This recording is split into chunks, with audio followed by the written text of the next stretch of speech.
រាជាវាងទៀមទារចតិយានប៉ុន្តែក្រែរបស់ខ្ញុំត្រេចចាក់ដូចភ្នួរម្ចាស់ក្សត្រីជីនសូយុងស្ទើរតែត្រូវជំនួសដោយស្រីសំណប់ទៅហើយនាងមានឱកាសជុំក្រោយដើម្បីសង្គ្រោះអាពាហ៍ពិពាហ៍មួយនេះមួយរាត្រីកំហុសមួយនិងក្លិនក្រអូបដែលផ្លាស់ប្ដូរអ្វីគ្រប់យ៉ាងរោបខ្ញុំដែលមិនដែលសម្លឹងមើលនាងលើសពីម្ដងស្រាប់តែคล้ายជាឆ្លក់វង្វេងនឹងនាងគ្រប់ដង្ហើមរបស់នាងជញ្ជាំងទឹកកកក្នុងវាំងរបស់ខ្ញុំកំពុងរលំរលាយជំនួសដោយអណ្ដាតភ្លើងដែលគំរាមកំហែងដល់អ្នកគោទាំងមូលប្រសិនបើអ្នកចូលចិត្តរឿងដែលតួឯកប្រុសដែលមានចរិតត្រជាក់បែរជាបាត់បង់អំណាចលើប្រពន្ធរបស់ខ្លួនអ្នកត្រូវតែមើលរឿងនេះសូមស្វាគមន៍មកកាន់កំហឹងនៅក្រោមសម្បូររាត្រីខ្ញុំបានរៀបចំចិត្តរួចរាល់ដោយមិនដឹងថាមានព្យុះកំពុងរងចាំនោះទេទៀនមួយដើមបានបង្កើតជាស្រមោលរេរ៉ាំដូចជាអថាកំបាំងនៅក្នុងបន្ទប់អធិរាជបរិយាកាសពោពេញទៅដោយចំណងដែលមិនអាចនិយាយបានបេះដូងរបស់នាងលោតញាប់ដោយបាក់សីជាប់ទ្រង់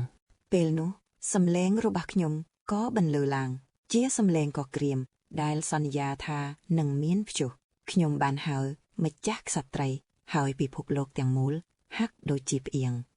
នាងស្គាល់តែពាក្យថាការតបកិច្ចប៉ុន្តែភ្លើងតណ្ហាថ្មីមួយកំពុងតែឆេះឡើងការមកដល់របស់ខ្ញុំបានកាត់បំបែកភាពតានតឹងនេះដូចជាមុខដាវដ៏មុតស្រួចសំឡេងអ្នកបម្រើម្នាក់បានប្រកាសពីវត្តមានរបស់ខ្ញុំប៉ុន្តែខ្ញុំមិនចាប់អារម្មណ៍នឹងពិធីរីករាយទាំងនោះទេគ្រប់វិញ្ញាណរបស់ខ្ញុំគឺផ្ដោតទៅលើកម្ដៅដែលកំពុងតែកើនឡើងនៅក្នុងខ្លួនរបស់នាងខ្ញុំលីស៊ីយុនសម្លឹងមើលទៅនាងភ្លាមក្រសែភ្នែករបស់យើងទាំងពីរបានចាក់ស្រេះជាប់គ្នាជាការសន្យាដោយស្ងៀមស្ងាត់តោះយើងចាប់ផ្ដើមខ្ញុំបានខ្សឹបពាក្យទាំងនោះទៅកាន់នាងបេះដូងរបស់នាងលោតញាប់ទល់នឹងឆ្អឹងជំនីជាចង្វាក់ស្គរដែលភៀងពីការទន្ទឹងរង់ចាំភាពងាយរងគ្រោះចម្លែកមួយបានកើតឡើងចំពោះនាងនៅពេលដែលនាងរៀបចំខ្លួនរំញ័រមួយបានឆ្លងកាត់ពេញស្បែករបស់នាងទោះបីជាភាពស៊ាំធ្លាប់ជាការលួងលោមក៏ដោយទម្ងន់នៃការរំពឹងទុកធ្វើឲ្យក្រពះរបស់នាងឈឺចុកចាប់បរិយាកាសនៅក្នុងបន្ទប់ឯកជនរបស់យើងកាន់តែតានតឹងដង្ហើមនីមួយៗហាក់ដូចជាអថាកំបាំងដែលបានខ្សឹបខ្សៀវ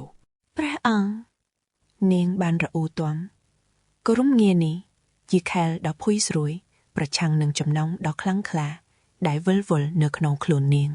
ពន្លឺទៀនបានភ្លឹបផ្លែតឆ្លុះបញ្ចាំងពីចង្វាក់បេះដូងរបស់នាងដែលមិនស្ថិតស្ថេរនៅពេលដែលនាងយំចំនួនតអ្វីដែលជាមិនរួចអ្នកអាចចាប់ផ្ដើមបានហើយព្រោះឥឡូវនេះយប់ជ្រៅហើយខ្ញុំលីស៊ីយុនបានខ្សឹបប្រាប់នាងដោយសំឡេងញ័របរិយាកាសជុំវិញយើងពោពេញទៅដោយភាពតានតឹងដែលមិនអាចនិយាយបានពោពេញទៅដោយទម្ងន់នៃកាតព្វកិច្ចនិងការខ្សឹកខ្សៀវដ៏គួរឲ្យទាក់ទាញនៃតម្រូវការដ៏ឈឺចាប់សម្រាប់ការរួបរวมបេះដូងរបស់នាងលោតញប់នៅក្នុងទ្រូងរបស់នាងសំឡេងដកដង្ហើមធំបានចេញពីបបូរមាត់របស់នាងសំឡេងនោះបានលន់លឺនៅក្នុងភាពស្ងប់ស្ងាត់នាងឆ្ងល់ថាហេតុអ្វីបានជាខ្ញុំមិនដូចធម្មតាប្រហែលជាតើខ្ញុំមានអារម្មណ៍មិនស្រួលដោយមិនដឹងខ្លួនទេដង្ហើមរបស់នាងដកដង្ហើមញាប់ជាសំឡេងដ៏ភ័យស្រួយដែលបាត់បង់នៅក្នុងព្យុះនៃអារម្មណ៍ដែលកំពុងកើនឡើងពិភពលោកបានផ្អៀងការពិតបានព្រឺនៅកែមនៅពេលដែលសំឡេងដកដង្ហើមធំបានចេញពីបបូរមាត់របស់នាងបន្ធូរអារម្មណ៍ទៅខ្ញុំបាននិយាយពាក្យទាំងនោះដោយស្រទន់ទោះបីជានៅក្នុងចិត្តរបស់នាងមានអារម្មណ៍ផ្ទុយពីការបន្ធូរអារម្មណ៍ក៏ដោយខ្ញុំបានខ្សឹបប្រាប់នាងអំពីផ្កាបេះដូងរបស់នាងលូតញាប់តនឹងឆ្អឹងជំនីរបស់នាងដូចជាបាក់ស៊ីជាប់ទ្រង់ហើយចិត្តរបស់នាងបានស្រែកយំចំពោះអារម្មណ៍នៃភាពស្និទ្ធស្នាលរបស់ខ្ញុំហេតុអ្វីបានជាខ្ញុំបែបនេះឥឡូវនេះនាងឆ្ងល់គំនិតរបស់នាងវិលវល់ដូចអអាប់នៅក្នុងព្រឹកព្រលឹមនៃស្មារតីរបស់នាងទ្រូងរបស់នាងងើបឡើងហើយធ្លាក់ចុះជាមួយនឹងដង្ហើមមិនស្មើគ្នានេះមួយជាការខ្សឹបខ្សៀវដ៏ភ័យស្រួយនៅក្នុងបរិយាកាសដែលពោពេញដោយបន្ទុកសំឡេងដែកបានលួនលឺនៅក្នុងខ្លួននាងមុតស្រួចប្រឆាំងនឹងចំនួននៃចំណងដែលមិននឹកស្មានដល់គាត់មើលទៅដូចជាគាត់គ្រាន់តែបំពេញកាតព្វកិច្ចអ្នកដោយមានអារម្មណ៍អ្វីទាំងអស់នាងគិតថាគំនិតរបស់នាងកំពុងតែប្រណាំងតើអ្នកអាចធ្វើបែបនេះដោយគ្មានការបញ្ចេញមតិអ្វីវ៉ានដោយរបៀបណាសម្រាប់តែកាតព្វកិច្ចរបស់អ្នកប៉ុណ្ណោះ បរិយាកាសបានផ្ទុះឡើងការទន្ទឹងរង់ចាំបានអូសបន្លាយភាពស្ងៀមស្ងាត់ដូចជាខ្សែដែលតឹងនាងឆ្ងល់គំនិតរបស់នាងវិលវល់ដូចអប់សម្រាប់កាតព្វកិច្ចរបស់នាងសំឡេងមួយបានលុនលឺពីចម្ងាយប៉ុន្តែទូទួព្រះអង្គសូមយាងចូលមកបរិយាកាសពោពេញទៅដោយពាក្យពេចន៍ដែលមិនអាចនិយាយបានដង្ហើមនីមួយៗជាការរំដ៏ស្រទន់រវាងកាតព្វកិច្ចនិងតម្រូវការដ៏ឈឺចាប់សម្រាប់ការរួបរวมអ្នកស្រីតុលាការទេព្រះអង្គទ្រង់បានរអ៊ូរទាំដោយប្រុងប្រយ័ត្នខិតជិតបន្ទប់អាចកំបាំងរបស់ព្រះរាជាជីនសូយ៉ុងបានឈានជើងចូលទៅក្នុងទីធ្លាពន្លឺព្រះអាទិត្យបានចាំងចែងផ្លូវនៅខាងមុខខ្យល់អាកាសបរិសុទ្ធបានខ្សឹបខ្សៀលតាមដើមឈើនាំមកជាមួយនៅទម្ងន់នៃការចងចាំត្រូវហើយការឃើញបែបនេះធ្វើឲ្យខ្ញុំនឹកឃើញពីរបៀបដែលខ្ញុំបានរុញតោងឲ្យអ្នកនៅពេលយើងនៅក្មេងកាលនោះនាងជាខ្យល់អាកាសបរិសុទ្ធគាត់ស្ទើរតែមិនបានកត់សម្គាល់ឃើញលីស៊ីហ៊ុនទេព្រះរាជាបានដើរឆ្លងកាត់ទីធ្លាអរុនសួស្ដីព្រះអង្គគំនិតរបស់គាត់គឺជាសមរភូមិនៃកាតព្វកិច្ចនិងចំណងដែលមិនធ្លាប់ស្គាល់ដែលកំពុងកើនឡើងតើគាត់មកដល់នៅពេលណាខ្ញុំមិនឮអ្វីសោះគាត់បានឆ្លើយដោយសំឡេងទាបប្រឆាំងនឹងខ្យល់ពេលព្រឹកបាទខ្ញុំធ្វើគាត់និងជីនសូយ៉ុងបានឈរជាមួយគ្នាជាផ្នែកខាងមុខរួបរวมគ្នាប្រឆាំងនឹងការខំខ្យល់បក់មកយ៉ាងខ្លាំងនាងរអ៊ូតិចតិចថាធាតុអាកាសថ្ងៃនេះពិតជាត្រជាក់ខ្លាំងណាស់សែងអប់ចិនពីដង្ហើមនាងក្នុងភាពត្រជាក់សំឡេងរបស់ខ្ញុំក៏បន្លឺឡើងដើម្បីកម្ដៅបេះដូងនាងឲ្យកក់ក្ដៅកុំឲ្យស្ងាត់ពេកម្ចាស់កស្រីគួរតែប្រយ័ត្នកុំឲ្យត្រីខ្យល់ត្រជាក់រហូតដល់ផ្ដាសាយក្នុងភ្នែកខ្ញុំពោះពេញដោយក្តីបារម្ភខ្ញុំបានត្រឹមតែលួចសម្លឹងមើលនាងដោយយកចិត្តទុកដាក់បំផុតពាក្យសន្យាដែលមិនបាននិយាយកំពុងរសាត់ក្លិនខ្យល់សូយ៉ុងក៏បានសម្លឹងមកភ្នែកខ្ញុំវិញយើងយល់ចិត្តគ្នាដោយមិនបាច់វាចានាងតបវិញតិចតិចទាំងអៀនខ្មាស់ថាអរគុណព្រះអង្គដែលបារម្ភទីខ្ញុំដៃរបស់ខ្ញុំញ័រតិចតិចដោយមិនដឹងខ្លួនឯក្នុងចិត្តវិញរញ៉េរញ៉ៃដូចជាមែកឈើក្នុងរដូវត្រជាក់អញ្ចឹងព្រះអង្គក៏ចឹងដែរគ្រានោះខ្ញុំស្រាប់តែមានអារម្មណ៍ថាកក់ក្ដៅក្នុងទ្រូងយ៉ាងចម្លែកភាពត្រជាក់ក៏រលាយបាត់ភ្លាមនាងបន្តថាពេលសម្លឹងមើលទៅមហាមន្ទីរនេះធ្វើឲ្យនាងនឹកឃើញរឿងរ៉ាវកាលពីក្មេងខ្ញុំក៏ឆ្ងល់ដែរថាហេតុអ្វីបានជានាងស្រាប់តែលើកយករឿងចាស់ៗមកនិយាយអញ្ចឹងសំឡេងរបស់ខ្ញុំបានបន្លឺឡើងដើម្បីកម្ដៅភាពត្រជាក់បំផ្លាញភាពស្ងប់ស្ងាត់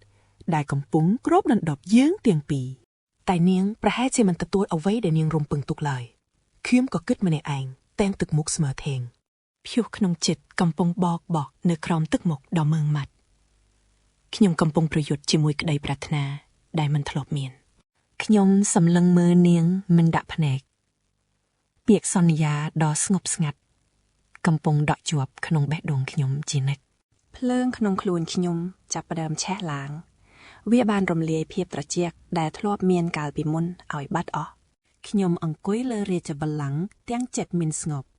សំឡេងខ្សឹបខ្សៀវពេញរាជវាំងធ្វើឲ្យខ្ញុំមានអារម្មណ៍មិនល្អសោះពាក្យទាំងនោះដូចជាដុំថ្មបោះចូលក្នុងចិត្តខ្ញុំគេថាសុវត្ថិភាពនៃរាជវាំងនឹងជួបគ្រោះថ្នាក់មិនខានពួកគេនិយាយពីទូនីតិនិងពូជប៉ងតែក្នុងចិត្តខ្ញុំវិញគិតតែពីក្លិនក្រអូបដ៏ទាក់ទាញរបស់នាងម្នាក់ប៉ុណ្ណោះចំពោះព្រះមហេសីសូយ៉ុងបេះដូងខ្ញុំដែលធ្លាប់តែរឿងមមព្រោះទូនីតិឥឡូវបែរជាប្រែប្រួលអស់ទៅហើយវាលោតញ័ររហូតខ្ញុំមិនអាចប្រងើយកន្តើយបានរាល់ដង្ហើមចេញចូលរបស់ខ្ញុំគឺតែងតែមានរូបនាងជានិច្ចមានអ្វីមួយយ៉ាងកំពុងទាញខ្ញុំឲ្យចង់នៅក្បែរនាងខ្លាំងណាស់ខ្ញុំបានត្រឹមតែមើលសូយ៉ុងដើរចេញទៅខ្យល់ជុំវិញនាងហាក់ដូចជាមានមន្តស្នេហ៍មួយយ៉ាងនាងកំពុងស្ដាប់យោបល់គេអំពីរឿងកញ្ចប់ក្រអូបនោះតែភ្នែកខ្ញុំឃើញតែសម្រស់ដ៏ស្រស់ស្អាតរបស់នាងតែប៉ុណ្ណោះតែឲ្យខ្ញុំបញ្យល់ពីភៀវក្នុងចិត្តនេះយ៉ាងដូចម្ដេចទៅភ្លើងនេះមិនមែនគ្រាន់តែជាពន្លឺទៀនទេ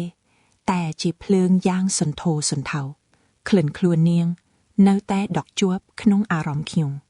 វាដូចជាច្រវាក់ដែលចង់ចិត្តខ្ញុំឲ្យគិតតែពីនាងនៅក្នុងវាំងគ្រប់គ្នាដើរចុះឡើងយ៉ាងមមាញឹកបំផុត ខ្ញុំតាមសម្លឹងមើលនាងរាល់សកម្មភាពរបស់សូយ៉ុងគឺស្ថិតក្នុងភ្នែកខ្ញុំជានិច្ចក្នុងនាមជាអ្នកសង្កេតការណ៍ម្នាក់ខ្ញុំមិនអាចលាក់បាំងភួរក្នុងចិត្តនេះបានទៀតទេនៅពេលនាងដើរចូលមកខ្ញុំមានអារម្មណ៍ថាត្រូវនាងទាក់ទាញខ្លាំងណាស់វត្តមានរបស់នាងប្រៀបដូចជាមេដែកដែលឆក់យកបេះដូងខ្ញុំភាពស្និទ្ធស្នាលនេះបានដាក់អារម្មណ៍ប្រាថ្នាដែលមិនគួរមានបេះដូងខ្ញុំលោតដូចជាគេវេស្គរអញ្ចឹងពិភពលោកនេះហាក់រលាបាត់អស់សល់ត្រឹមតែក្តីប្រាថ្នាចង់បាងនាងម្នាក់គត់សូយ៉ុងអើយពេលនាងទទួលកញ្ចប់នោះម្រាមដៃនាងបានប៉ះគ្នាការប៉ះគ្នាបន្តិចនេះធ្វើឲ្យខ្ញុំមានអារម្មណ៍កក់ក្ដៅខ្លាំងណាស់អរគុណនាងនិយាយតិចសំឡេងដ៏ផ្អែមល្ហែមនោះនៅតែបន្លឺក្នុងត្រចៀកខ្ញុំពេលនាងដើរចេញទៅនាងប្រហែលជាកំពុងគិតពីរឿងតួនាទីរបស់ខ្លួនហើយសូយ៉ុងបានកាន់កញ្ចប់នោះយ៉ាងណែនក្នុងដៃទោះបីជាវាសាមញ្ញតែវាមានអត្ថន័យជ្រាលជ្រៅសម្រាប់គ្រួសារនាងប្រហែលជាកំពុងគិតពីបំណងលាក់កំបាំងអ្វីមួយសូយ៉ុងដកដង្ហើមធំឯទឹកមុខរបស់នាងក៏ប្រែប្រួលនាងហាក់ដូចជាកំពុងឆ្ងល់ពីរឿងអ្វីម្យ៉ាងមហាក្សត្រីយាយសន្លឹងមើលនាងទាំងញញឹមគាត់និយាយតិចថានេះជាតំណាងនៃក្តីសង្ឃឹមសម្រាប់ឯងភ្នែកខ្ញុំចាប់ផ្ដើមមានពន្លឺឡើងក្លិនក្រអូបតិចនោះបានវាយលុកអារម្មណ៍ខ្ញុំយ៉ាងខ្លាំងបំផុតពិភពលោករបស់ខ្ញុំហាក់ដូចជាប្រែប្រួលអស់ហើយក្នុងខ្យល់ពោពេញដោយក្តីប្រាថ្នាដែលមិនអាចថ្លែងបានគឺជានាងម្នាក់គត់ដែលក្នុងចិត្តខ្ញុំចង់បាននៅពេលនាងដើរចូលមកចិត្តខ្ញុំស្ទើរតែថប់ដង្ហើមទៅហើយស្លាប់ហើយខ្សែទួងដាច់បាត់ទៅហើយអ្នកម្នាងអ្នកលក់ម្នាក់នោះនិយាយទាំងភ្ញាក់ផ្អើលជាខ្លាំងយិនត្រូវតែចងវាឡើងវិញឯម្ចាស់ស្រីវិញកំពុងតែគិតរកវិធីដោះស្រាយនាងគិតថាបើនាងព្យាយាមបន្តិចនាងអាចឡើងទៅជួសជុលវាបានពេលនាងឡើងទៅនាងមើលទៅស្រស់ស្អាតណាស់គ្រាន់តែខិតទៅចិត្តបន្តិចទៀតប៉ុណ្ណោះនាងប្រហែលជាអាចចាប់យកអ្វីដែលនាងបាត់បង់មកវិញក្លិនរបស់សូយ៉ុងបានដាក់អារម្មណ៍ខ្ញុំឲ្យពុះកញ្ជ្រោលនាងគឺជាស្រីម្នាក់ដែលខ្ញុំតែងតែប្រាថ្នាចង់បានជានិច្ចស្បែកជើងរបស់នាងជ្រុះលើស្មៅសូយ៉ុងកំពុងតែតោងមែកឈើនោះយ៉ាងប្រុងប្រយ័ត្ននាងញញឹមយ៉ាងមុតមមហើយក៏ចាប់ដើមឡើងទៅញាក់លួកស្រែកឡើងដោយការព្រួយបារម្ភលោកស្រីខ្ញុំភ័យជំនួសនាងណាស់ពេលឃើញនាងឡើងទៅគ្រប់ជំហានពោពេញដោយការប្រុងប្រយ័ត្ននាងក៏ឈប់តើនាងគិតថាអាចចុះមកវិញដោយខ្លួនឯងមែនទេព្រះរាជា SAIN រត់សម្ដៅទៅដើមឈើដ៏ខ្ពស់នោះក្នុងចិត្តខ្ញុំគិតតែពាក្យថាគ្រោះថ្នាក់ណាស់តើនាងមិនអីទេឬខ្ញុំក៏ស្ទុះទៅចាប់ដើមឈើទាំងមិនដឹងខ្លួនបេះដូងខ្ញុំលោតញាប់ខុសប្លែកពេលធំតាដង្ហើមរបស់ខ្ញុំហាក់ដូចជាដកមិនដល់គ្នាទេណូនាងឆាអានិនសូយអូយអូនក៏ចុះមកវិញធ្វើឲ្យខ្ញុំស្ទើរតែវិលមុខទៅហើយជើងទទេរបស់នាងបាងឈៀងជាន់លើស្មៅខ្ញុំក៏ប្រញាប់ទៅរើសស្បែកជើងឲ្យនាងម្រាមដៃរបស់ខ្ញុំបានប៉ះនឹងសាច់សូត្រ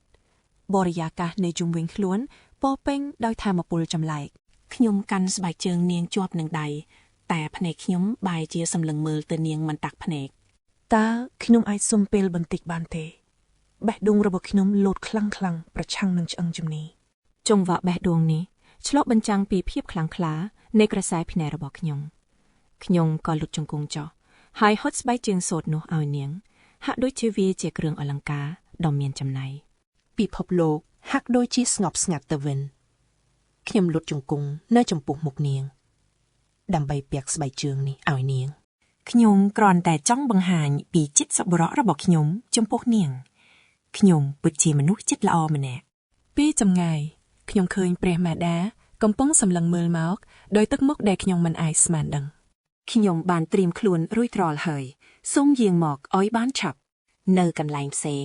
ទីប្រឹក្សាបានញញឹមការដែលមានមនុស្សពីរនាក់មកជួបបុរសចំណាក់ម្នាក់នេះគឺជាសេចក្តីរីករាយដ៏ធំធេងសម្រាប់ខ្ញុំចៃអានិនមើលទៅពិតជាមានវេបដិសារីណាស់នាងប្រហែលជាសុំទោសដែលមិនបានមកលេងខ្ញុំញឹកញាប់ព្រះរាជាស្ងៀមស្ងាត់អស់មួយសន្ទុះធំទឹកមុខរបស់ទ្រង់ដែលមិនអាចអានបានក៏ប្រែប្រួលនៅពេលដែលឃើញបុរសចំណាស់ម្នាក់នេះទីនេះឋានសួគ៌ឯកជនមួយនេះគឺជាអ្វីដែលខ្ញុំពិតជាដឹងគុណណាស់ នៅក្នុងឋានសួគ៌ឯកជនរបស់ពួកគេខ្ញុំអាចមើលឃើញថានាងកំពុងតែរងចាំទោះយ៉ាងណាក៏ដោយខ្ញុំមានសំណូមពរតូចមួយខ្ញុំគិតថាព្រះរាជា L.E. Shun បានសោយទីវង្គតដោយគ្មានអ្នកស្នងមរតកហើយវាមានរយៈពេលជាង20ឆ្នាំហើយចាប់តាំងពីលីអាពាហ៍ពិពាហ៍របស់ព្រះអង្គជាអកុសលព្រះមហាក្សត្រីមិនធ្លាប់មានផ្ទៃពោះសូម្បីតែម្ដងហើយខ្ញុំបារម្ភថាវាអាចនឹងប៉ះពាល់ដល់ការបន្តពូជពង្សខ្ញុំមិនអាចបន្តរងចាំទៀតទេ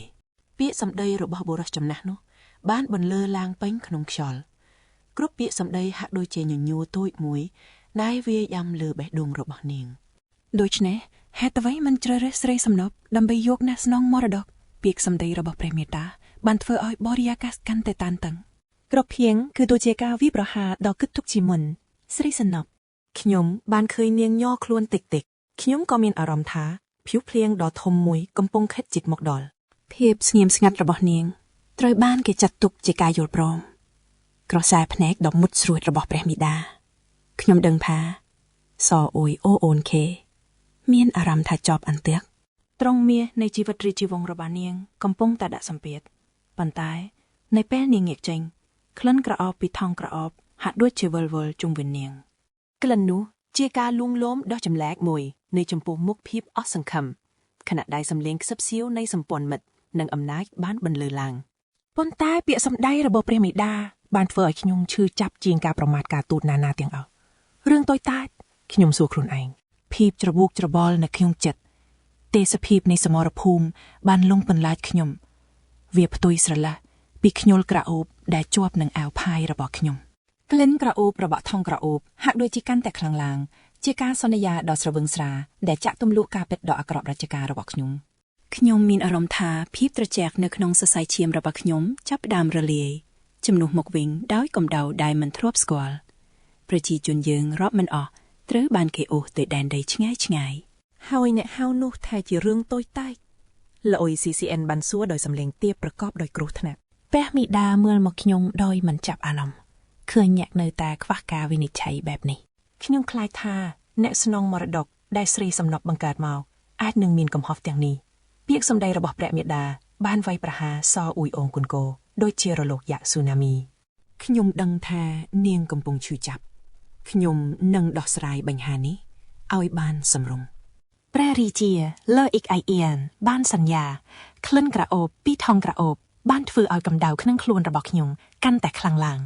ខ្ញុំមានកិច្ចប្រជុំក្រុមប្រឹក្សារដ្ឋជិតមកដល់ហើយដូច្នេះខ្ញុំនឹងចេញទៅឥឡូវនេះសូមរីករាយនឹងការសន្ទនាដ៏សម្រាកនៅទីនេះម្ចាស់ក្សត្រីរបស់ខ្ញុំវាជាសុជីវធម៌ដ៏គួរសមដែលស្ទើរតែមិនអាចបិទបាំងភាពច្របូកច្របល់ក្នុងចិត្តខ្ញុំបានបេះដូងខ្ញុំដែលធ្លាប់តែលោតស្មើៗគ្នាឥឡូវនេះបែរជាលោតញាប់រន្ថាន់ក្លិនក្រអូបរបស់ថង់ក្រអូបបានជាប់នឹងខ្ញុំដូចជាការប៉ះពាល់ដែលមើលមិនឃើញដែលធ្វើឲ្យឈាមខ្ញុំក្តៅឡើងនិងធ្វើឲ្យគំនិតរបស់ខ្ញុំច្របូកច្របល់ចែអផាយរបស់ខ្ញុំបានក៏គិតនឹងអ៊ីតសម្លេងក៏គិតនីមួយៗគឺជាការបន្តដ៏ទាក់ទាញនៃវត្តមានរបស់ព្រះមហាក្សត្រីប៉ុន្តែតើវាពិតជាមិនអីទេសម្រាប់ខ្ញុំក្នុងការធ្វើបែបនេះគំនិតរបស់ខ្ញុំដែលធ្លាប់តែមានសន្តិភាពធ្នាប់ឥឡូវនេះបានរាយបាយដោយសត្វស្លាបដែលភ្ញាក់ផ្អើលផែនការរបស់មហេសីមេម៉ាយគឺច្បាស់លាស់ណាស់នៅក្នុងចិត្តរបស់ទ្រង់ទោះបីជាមានភាពស្រពិតស្រពើក៏ដោយយុទ្ធសាស្ត្រក្នុងការបំពេញជួរសេរីសំណប់ដោយស្ត្រីមកពីគ្រួសារស្មោះត្រង់វាគឺជាលបែងដែលត្រូវបានកំណត់យ៉ាងលិតល្អន់ប៉ុន្តែវាតែងតែមានចំណុចខ្សោយនៅកន្លែងណាមួយជានិច្ចការផ្ដោតអារម្មណ៍របស់ទ្រង់កាន់តែមុតស្រួតដូចជាពន្លឺព្រះអាទិត្យឆ្លងកាត់កញ្ចក់ពង្រីកភាពកក់ក្ដៅភ្លាមបានរីកដុះដាលនៅក្នុងទ្រង់របស់ទ្រង់វាជាអារម្មណ៍ចម្លែកណាស់ហាក់ដូចជាភ្នែកដែលបាត់បង់បានដឹងខ្លួនឡើងវិញខ្ញុំគ្រាន់តែត្រូវស្វែងរកវាឲ្យឃើញប៉ុណ្ណោះក្លិនក្រអូបនៃកញ្ចប់ផ្កាឥឡូវនេះហាក់ដូចជាកំពុងបន្លឺឡើងនៅក្នុងខ្លួនទ្រង់វាពិតជាមើលទៅដូចជាស្រទាប់ផ្កាកំពុងធ្លាក់ចុះមកអញ្ចឹងស្ដេចឡូអ៊ីកាអ៊ីអានកូបានសញ្ជឹងគិតដោយក្រឡេកមើលទៅឆ្ងាយគំនិតដែលគ្មានប្រយោជន៍របស់ទ្រង់បានរលាយបាត់ទៅជាការដឹងខ្លួនថាទ្រង់គង់ដែលចេញពីម្ចាស់ក្សត្រីរបស់ទ្រង់ព្រះពុស្ត្រារាជវង្សរបស់ទ្រង់បានបក់បោកជុំវិញព្រះកាយរាល់សំឡេងក៏គិត คือការខ្សឹបប្រាប់ពីតម្រូវការដ៏ខ្លាំងក្លានៃការរំរស់ដែលឥឡូវនេះកំពុងគ្របដណ្ដប់លើរូបទ្រង់អាចឮសំឡេងមហេសីមេម៉ាយមានបំណងថាប្រសិនបើពួកគេណាម្នាក់ប្រសូតបានញាក់ស្នងមរតកគេនឹងត្រូវតែតែងតាំងជាព្រះអង្គបញ្ចាដែលជាអ្នកបន្តវេនភ្លាមតាមរបៀបនោះយើងអាចរក្សាអំណាចបព្វពួករបស់យើងបានស្ដេចបានផ្ដិចចិត្តចំពោះខ្លួនឯងខណៈដែលភាពកក់ក្ដៅក្នុងកញ្ចប់ផ្កានោះកំពុងដុតរលថាត្រង់ត្រូវតែរកវិធីឲ្យឃើញជាអាយអាននិនឯសូអូនកូនកាបានលេចចូលតែក្នុងអាងទឹកដ៏ក្រអូបនៃមុនស្នេហ៍ផ្កាឈូកនិងផ្កាអ័រគីដេបានបញ្ចេញក្លិនក្រអូបដែលខ្សឹបប្រាប់ពីបំណងលាក់កំបាំងព្រះនាងម្ចាស់ថ្ងៃនេះទ្រង់ស្រស់ស្អាតជាងធម្មតាទៅទៀតសំឡេងមួយបានបន្លឺឡើងខ្លាំងចិត្តរបស់នាងកញ្ចប់ផ្កានៅក្បែរនោះជាវត្ថុតំណាងដ៏ស្លូតត្រង់ដែលលាក់ទុកនៃព្យុះសង្ឃោរាដ៏ធំដើម្បីគ្រួសាររបស់ខ្ញុំត្រូវតែមានបុត្រឲ្យបានឆាប់នាងបានគិតសម្ពាធដ៏ធ្ងន់ដែលសង្កត់លើស្មារបស់នាងលីសាដៃនឹងផ្ទៃមុខបានវិលវល់នៅចំពោះមុខនាងប្រសិនបើវាដើម្បីខ្ញុំតើនាងហ៊ានធ្វើដល់ថ្នាក់ណាពេលខ្ញុំដើរតាមច្រកផ្លូវសំណួរមួយបានចាក់ទម្លុះបេះដូងដូចជាដុំទឹកកកតើនេះពិតជាចម្រិតត្រឹមត្រូវមែនទេម្ចាស់កត្រីថ្ងៃនេះទ្រង់នឹងមានបុត្រជាមិនខានវាគ្រាន់តែជាសម្ដីដែលនិយាយតាមទម្លាប់ដែលគ្មានវិញ្ញាណប៉ុណ្ណោះនាងធ្វើចលនាដោយភាពថ្លៃថ្នូរខ្ញុំដឹងថាភារកិច្ចដ៏ត្រជាក់ស្រេបនេះកំពុងបង្ខំនាងឲ្យធ្វើតាមបញ្ជារបស់អ្នកបម្រើម្ចាស់ស្ត្រីដល់ពេលយាងទៅបន្ទប់កោះក្ដៅហើយសំឡេងតបមកវិញយ៉ាងខ្លីនិងត្រជាក់ស្រេបបំផុតខ្ញុំដឹងថាបេះដូងនាងលោតញាប់ដូចសត្វស្លាបជាប់ទ្រុងសូមយករបស់នេះធ្វើផងអ្នកបម្រើម្នាក់បានជំរុញនាងអូយអូនគេហុចកាដូដ៏តូចមួយឲ្យភ្នែកខ្ញុំបើកធំដោយភាពងឿងឆ្ងល់ជាសម្ងាត់តើនេះជាអ្វីនាងសួរតិចស្របពេលដែលបរិយាកាសពោពេញដោយបំណងអថាកបាំងដែលមិនបានថ្លែងខ្ញុំបានឲ្យប្អូនស្រីខ្ញុំយកអូនក៏ជួយស៊ើបមើលរឿងនេះព្រះមីដាមានបន្ទូលដោយក្រសែភ្នែកដ៏មុតស្រួចនាងម្នាក់នោះពិតជាហ៊ាននិងគ្មានការអៀនខ្មាស់ឡើយដូច្នេះនាងច្បាស់ជាដឹងរឿងគ្រប់យ៉ាងមែនទេស្នាមញញឹមដ៏មានល្បិចបានលេចឡើងលើបបោមាត់របស់ទ្រង់ជាការពិតណាស់នាងមិនបានប្រើវាដោយខ្លួនឯងទេនាងគ្រាន់តែប្រាប់ខ្ញុំអំពីវាប៉ុណ្ណោះពាក្យសម្ដីរបស់កេអនុគោបានកាត់ផ្ដាច់ភាពស្ងប់ស្ងាត់ក្នុងបរិយាកាសដ៏ក្រអូបនោះ NCO តើអ្នកចង់មានន័យថាមិនឲ្យប្រកាសនាងសួរដោយក្រសែភ្នែកដែលកំពុងតែរួមទួយដោយភាពសង្ស័យនេះគឺជាក្លិនក្រអូបអាថាកំបាំងនាងឆ្លើយតបវាគឺជាក្លិនក្រអូបដ៏អាថាកំបាំងនិងមានមុនស្នេហ៍បំផុតវាហាក់មានអ្វីម្យ៉ាងសង្កត់លើទ្រង់នាងគេថាក្លិននេះនឹងផ្លាស់ប្ដូរទៅតាមមនុស្សស្រីដែលបានប្រើប្រាស់វាប្រសិនបើក្លិននេះមានប្រសិទ្ធភាពមែនបរិះដែលនៅក្បែរនឹងមានថាមពលយ៉ាងពុះកញ្ជ្រោលឡើងជាមិនខានពាក្យសម្ដីទាំងនោះបានបន្លឺឡើងយ៉ាងច្បាស់វាដូចជាការដុតរំញោចតណ្ហាឲ្យឆេះសន្ធោសន្ធៅដែលធ្វើឲ្យការរួមរកคล้ายជាការផ្ទុះឡើងនៃកម្លាំងដ៏ខ្លាំងក្លាបំផុតជីអ៊ីនសូអូនហ្គោហាក់គៀងដងហើមមុខនាងឡើងក្រហមព្រោះតែសម្ដីបង្កប់នៃរបស់ព្រះមាតាដែលកំពុងវេលបេះដូងពិភពលោកដ៏ឯកចិនរបស់ពួកគេហាក់ដូចជាកំពុងរង្គើដោយសារតែក្លិនអាថាកំបាំងនិងចំណងដែលកំពុងលាក់បាំងយ៉ាងជ្រៅក្នុងចិត្តតើអ្នកនិយាយថាម៉េចនាងសួរដោយសំឡេងសឹកហាក់ដូចជាវង្វេងនៅក្នុងព្យុះដែលកំពុងបក់បោកក្នុងចិត្តអ្វីដែលបានឮពិតជាគួរឲ្យភ្ញាក់ផ្អើលផងនិងគួរឲ្យភ័យខ្លាចក្នុងពេលតែមួយចំពោះបេះដូងរបស់នាងអាកំបាំងដ៏មានឥទ្ធិពលកំពុងចាប់ផ្ដើមហើយបើគ្រឿងក្រអូបនេះមានមុនអាគមមែនតើព្យុះអ្វីខ្លះនឹងផ្ទុះឡើងគេនិយាយថាបុរសដែលស្រួបក្លិននេះនឹងត្រូវបានពង្រីកធម៌ពលរបស់ខ្លួនសរសៃប្រសាទគ្រប់សិនដង្ហើមស្រាថ្ពាល់នាងឡើងក្រហមប្រតិកម្មរបស់ស្ដេចបានដុតបញ្ឆេះអារម្មណ៍ចលាចលក្នុងចិត្តខ្ញុំប្រសិនបើព្រះករុណាមានគុភីការស្ដីបន្តឥតឈប់ឈររបស់ព្រះមេដានឹងត្រូវបញ្ចប់ក្តីសង្ឃឹមដ៏ផុយស្រួយមួយបានចាប់ផ្ដើមរីកក្នុងទ្រូងរបស់នាងយុនគឹមបាននិយាយថាអ្នកនឹងមានហេតុផលជាច្រើនទៀតដើម្បីសោចជាមួយគ្នាសំឡេងរបស់នាងពោពេញដោយក្តីសង្ឃឹមតើអ្នកពិតជាគិតថាព្រះករុណានឹងចូលចិត្តរឿងនោះមែនទេសូយងបានសួរភ្នែករបស់នាងកំពុងស្វែងរកការធានាល្អណាស់អរគុណអ្នក អ៊ុនស៊ុងសូយ៉ុងបានឆ្លើយថាបេះដូងរបស់នាងលោតញាប់ដោយការរំពឹងទុកដ៏ភ័យស្រួយបន្ទាប់មកមានការប្រកាសដ៏ស្ងប់ស្ងាត់មួយបានបន្លឺឡើងពីសាព្រះករុណាស្ដេចបានយាងមកដល់ហើយការញ័ររញ្ជួយបានរត់កាត់ដីជាសញ្ញាណនៃសរសៃប្រសាទនិងការរំពឹងទុកដែលកំពុងកើនឡើងលីសាហ៊ុនបានចូលមកប្រសិនបើខ្ញុំមានផ្ទៃពោះសូយ៉ុងគិតថាចិត្តរបស់នាងកំពុងវិលវល់តើនាងពិតជាចង់ឲ្យខ្ញុំសប្បាយចិត្តមែនទេខ្ញុំអាចឃើញបំណងប្រាថ្នានោះនៅក្នុងកែវភ្នែករបស់នាងសំឡេងដ៏ស្រទន់របស់នាងអញ្ជើញខ្ញុំឲ្យសម្រាតែខ្ញុំមានអារម្មណ៍ថាមានគម្លាតមួយតែយើងមិនអាចឆ្លងកាត់បានខ្សែសង្វាក់នៃព្រំលិខិតមួយបានទាញខ្ញុំឲ្យខិតទៅចិត្តនាងពាក្យសូមរបស់នាងសង្ឃឹមថាខ្ញុំនឹងចូលចិត្តក្លិននេះសម្ដីរបស់នាងប្រៀបដូចជាការបន់ស្រន់ដ៏ភ័យស្រួយបបោមាត់របស់នាងខ្ញុំអាចមានអារម្មណ៍ថាមានចរន្តអគ្គិសនីរត់ឆ្លងកាត់រវាងពួកយើងគម្លាតរវាងយើងពោពេញទៅដោយថាមពលក្លិននេះពិតជាធ្វើឲ្យខ្ញុំស្រវឹងមែននាងព្យាយាមពន្យល់តែខ្ញុំយល់ច្បាស់ពីអត្ថន័យពិតតើបុរសណាអាចទប់ទល់នឹងការលបងបែបនេះបានខ្ញុំដឹងថានាងធូរចិត្តដែលខ្ញុំមិនស្អប់ក្លិននេះយប់នេះនាងត្រូវតែមានទីយ៉ាតសម្រាប់ខ្ញុំមានអារម្មណ៍ថាខ្លួនឯងដូចជាសត្វល្អិតដែលស្រវឹងនឹងក្លិនដ៏ផ្អែមនេះហោះទៅរកផ្កាដោយមិនអាចគ្រប់គ្រងបានខ្ញុំចូលទៅជិតនាងដូចមេអំបៅហោះចូលអណ្ដាតភ្លើងដង្ហើមរបស់ខ្ញុំកាន់តែធ្ងន់ទៅធ្ងន់ពោពេញដោយបំណងប្រាថ្នាពិភពលោកហាក់រលាបិទនៅសល់តែនាងម្នាក់គត់ជាផ្កាយតែមួយដួងក្នុងចក្រវាលរបស់ខ្ញុំអាចឮសំឡេងបេះដូងរបស់នាងលោតញាប់តើនាងកំពុងរងចាំខ្ញុំប៉ះពាល់នាងម្ដងទៀតដូចលើកមុនដែរឬទេខ្យល់អាកាសពោពេញដោយការទន្ទឹងរង់ចាំដ៏ឈឺចាប់ខ្ញុំដឹងថានាងទាំងសង្ឃឹមទាំងភ័យខ្លាចដែលធ្វើឲ្យខ្ញុំកាន់តែចង់បានដង្ហើមរបស់ឃ្លាដកឃ្លាក្លិនក្រអូបនេះដូចជាកម្លាំងមើលមិនឃើញដែលទាញខ្ញុំឲ្យកាន់តែជិតនាងខ្ញុំឃើញនាងញ័រខ្លួនពេលខ្ញុំចូលទៅជិតសំឡេងខ្សឹបហៅឈ្មោះខ្ញុំរបស់នាងធ្វើឲ្យខ្ញុំព្រឺសម្បូរខ្ញុំមិនដែលនឹកស្មានថា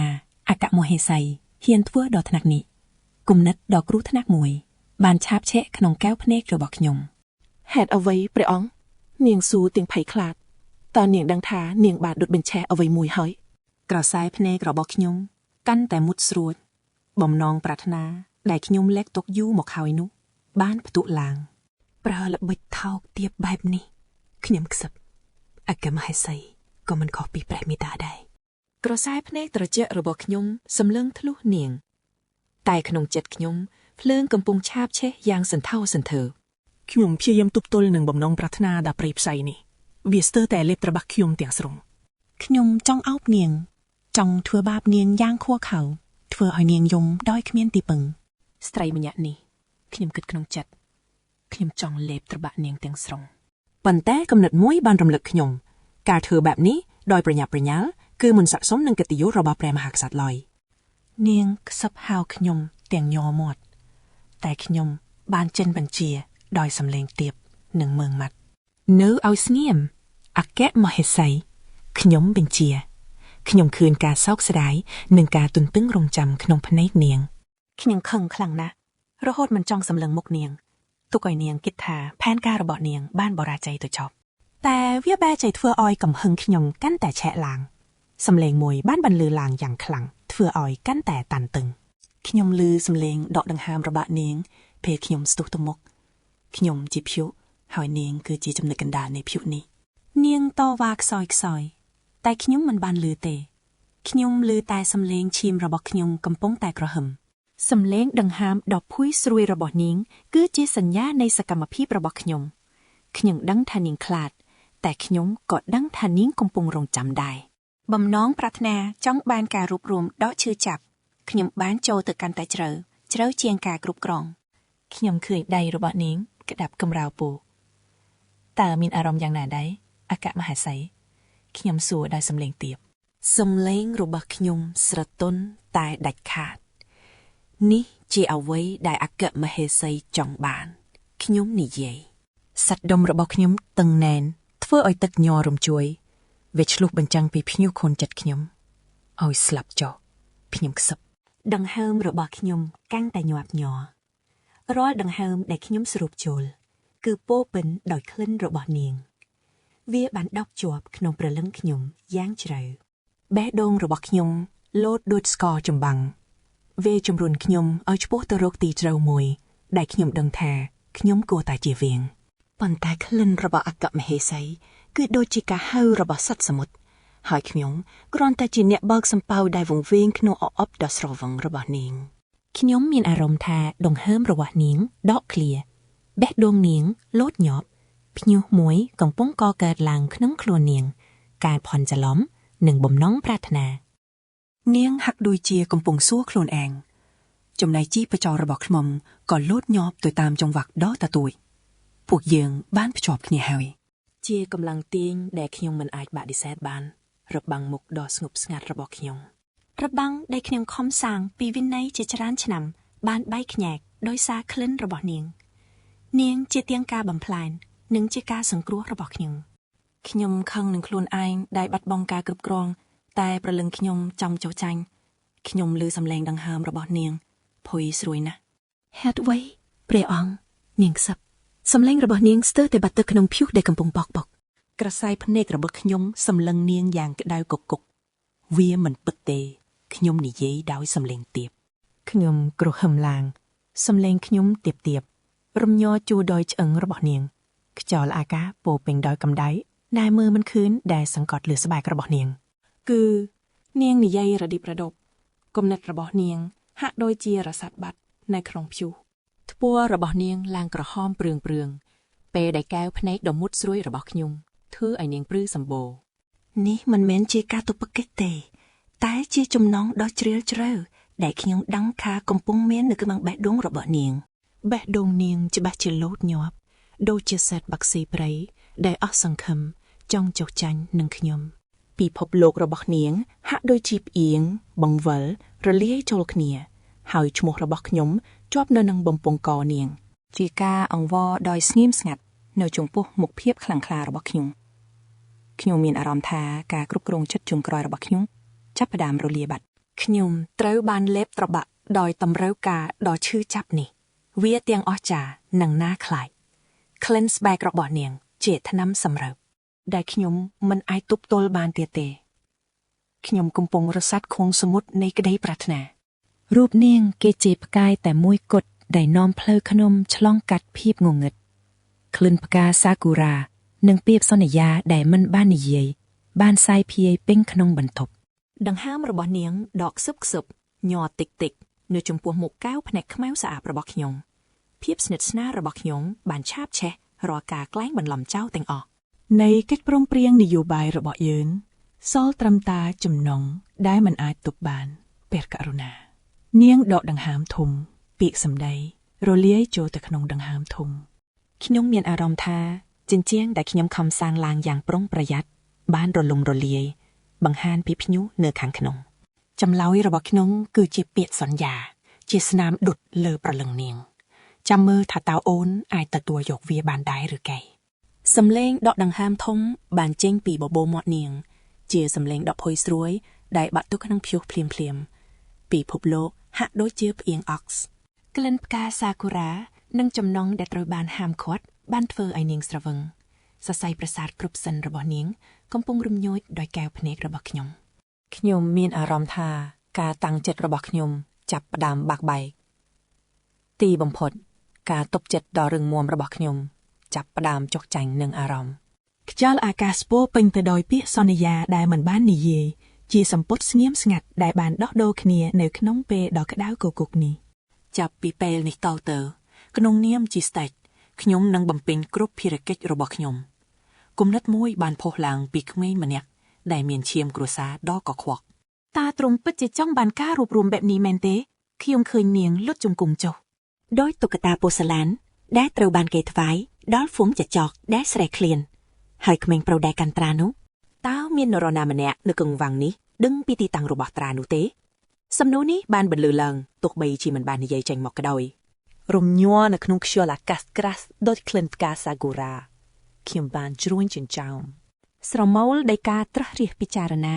បានលេចឡើងលើទឹកមុខដែលតែងតែស្ងប់ស្ងៀមរបស់ខ្ញុំ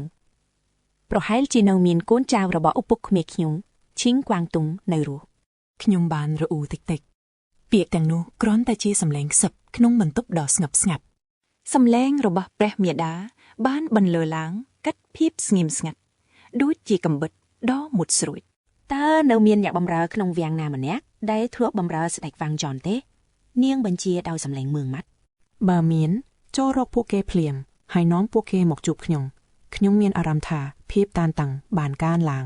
ខ្ញុំដើរកាត់សង្កាត់ពាណិជ្ជករចិត្តខ្ញុំច្របូកច្របល់អរគុណព្រះដែលខ្ញុំអាចទិញពេលវេលាជាមួយរបស់ដែលម្ដាយខ្ញុំបានឲ្យជាទ្រព្យបញ្ចាំ ខ្ញុំឈប់មួយផ្លែតហេតុអ្វីបានជានារីដ៏ស្រស់ស្វាតម្នាក់មកផ្ទះឈ្មួញខ្ញុំព្យាយាមបណ្ដេញគំនិតនោះចេញគ្មានអ្វីទេតើខ្ញុំគួរតែសួរឈ្មោះនាងកាលពីពេលនោះទេការតាំងចិត្តមួយបានកើតឡើងក្នុងខ្លួនខ្ញុំទេដកចិត្តចិនទៅលីសៀន ឥឡូវនេះការប្រមូលលុយគឺសំខាន់ជាងប៉ុន្តែបេះដូងរបស់ខ្ញុំនៅតែបន្តសួរដដែល តើកាតព្វកិច្ចអាចគ្របដណ្ដប់លើតម្រូវការបេះដូងបានទេសួងលែងដៃក្នុងនាងអង្វរដោយសំឡេងញ័រខ្ញុំចាប់ដៃនាងយ៉ាងណែនភ្នែកខ្ញុំឆេះឆួលពោពេញដោយព្យុះនៃចំណងដែលកំពុងកក់គុញនៅខាងក្នុងខ្ញុំគ្រាន់តែចង់កាន់ដៃអូនប៉ុណ្ណោះហេតុអ្វីបានជាអូនរឹងរូសម្លេះ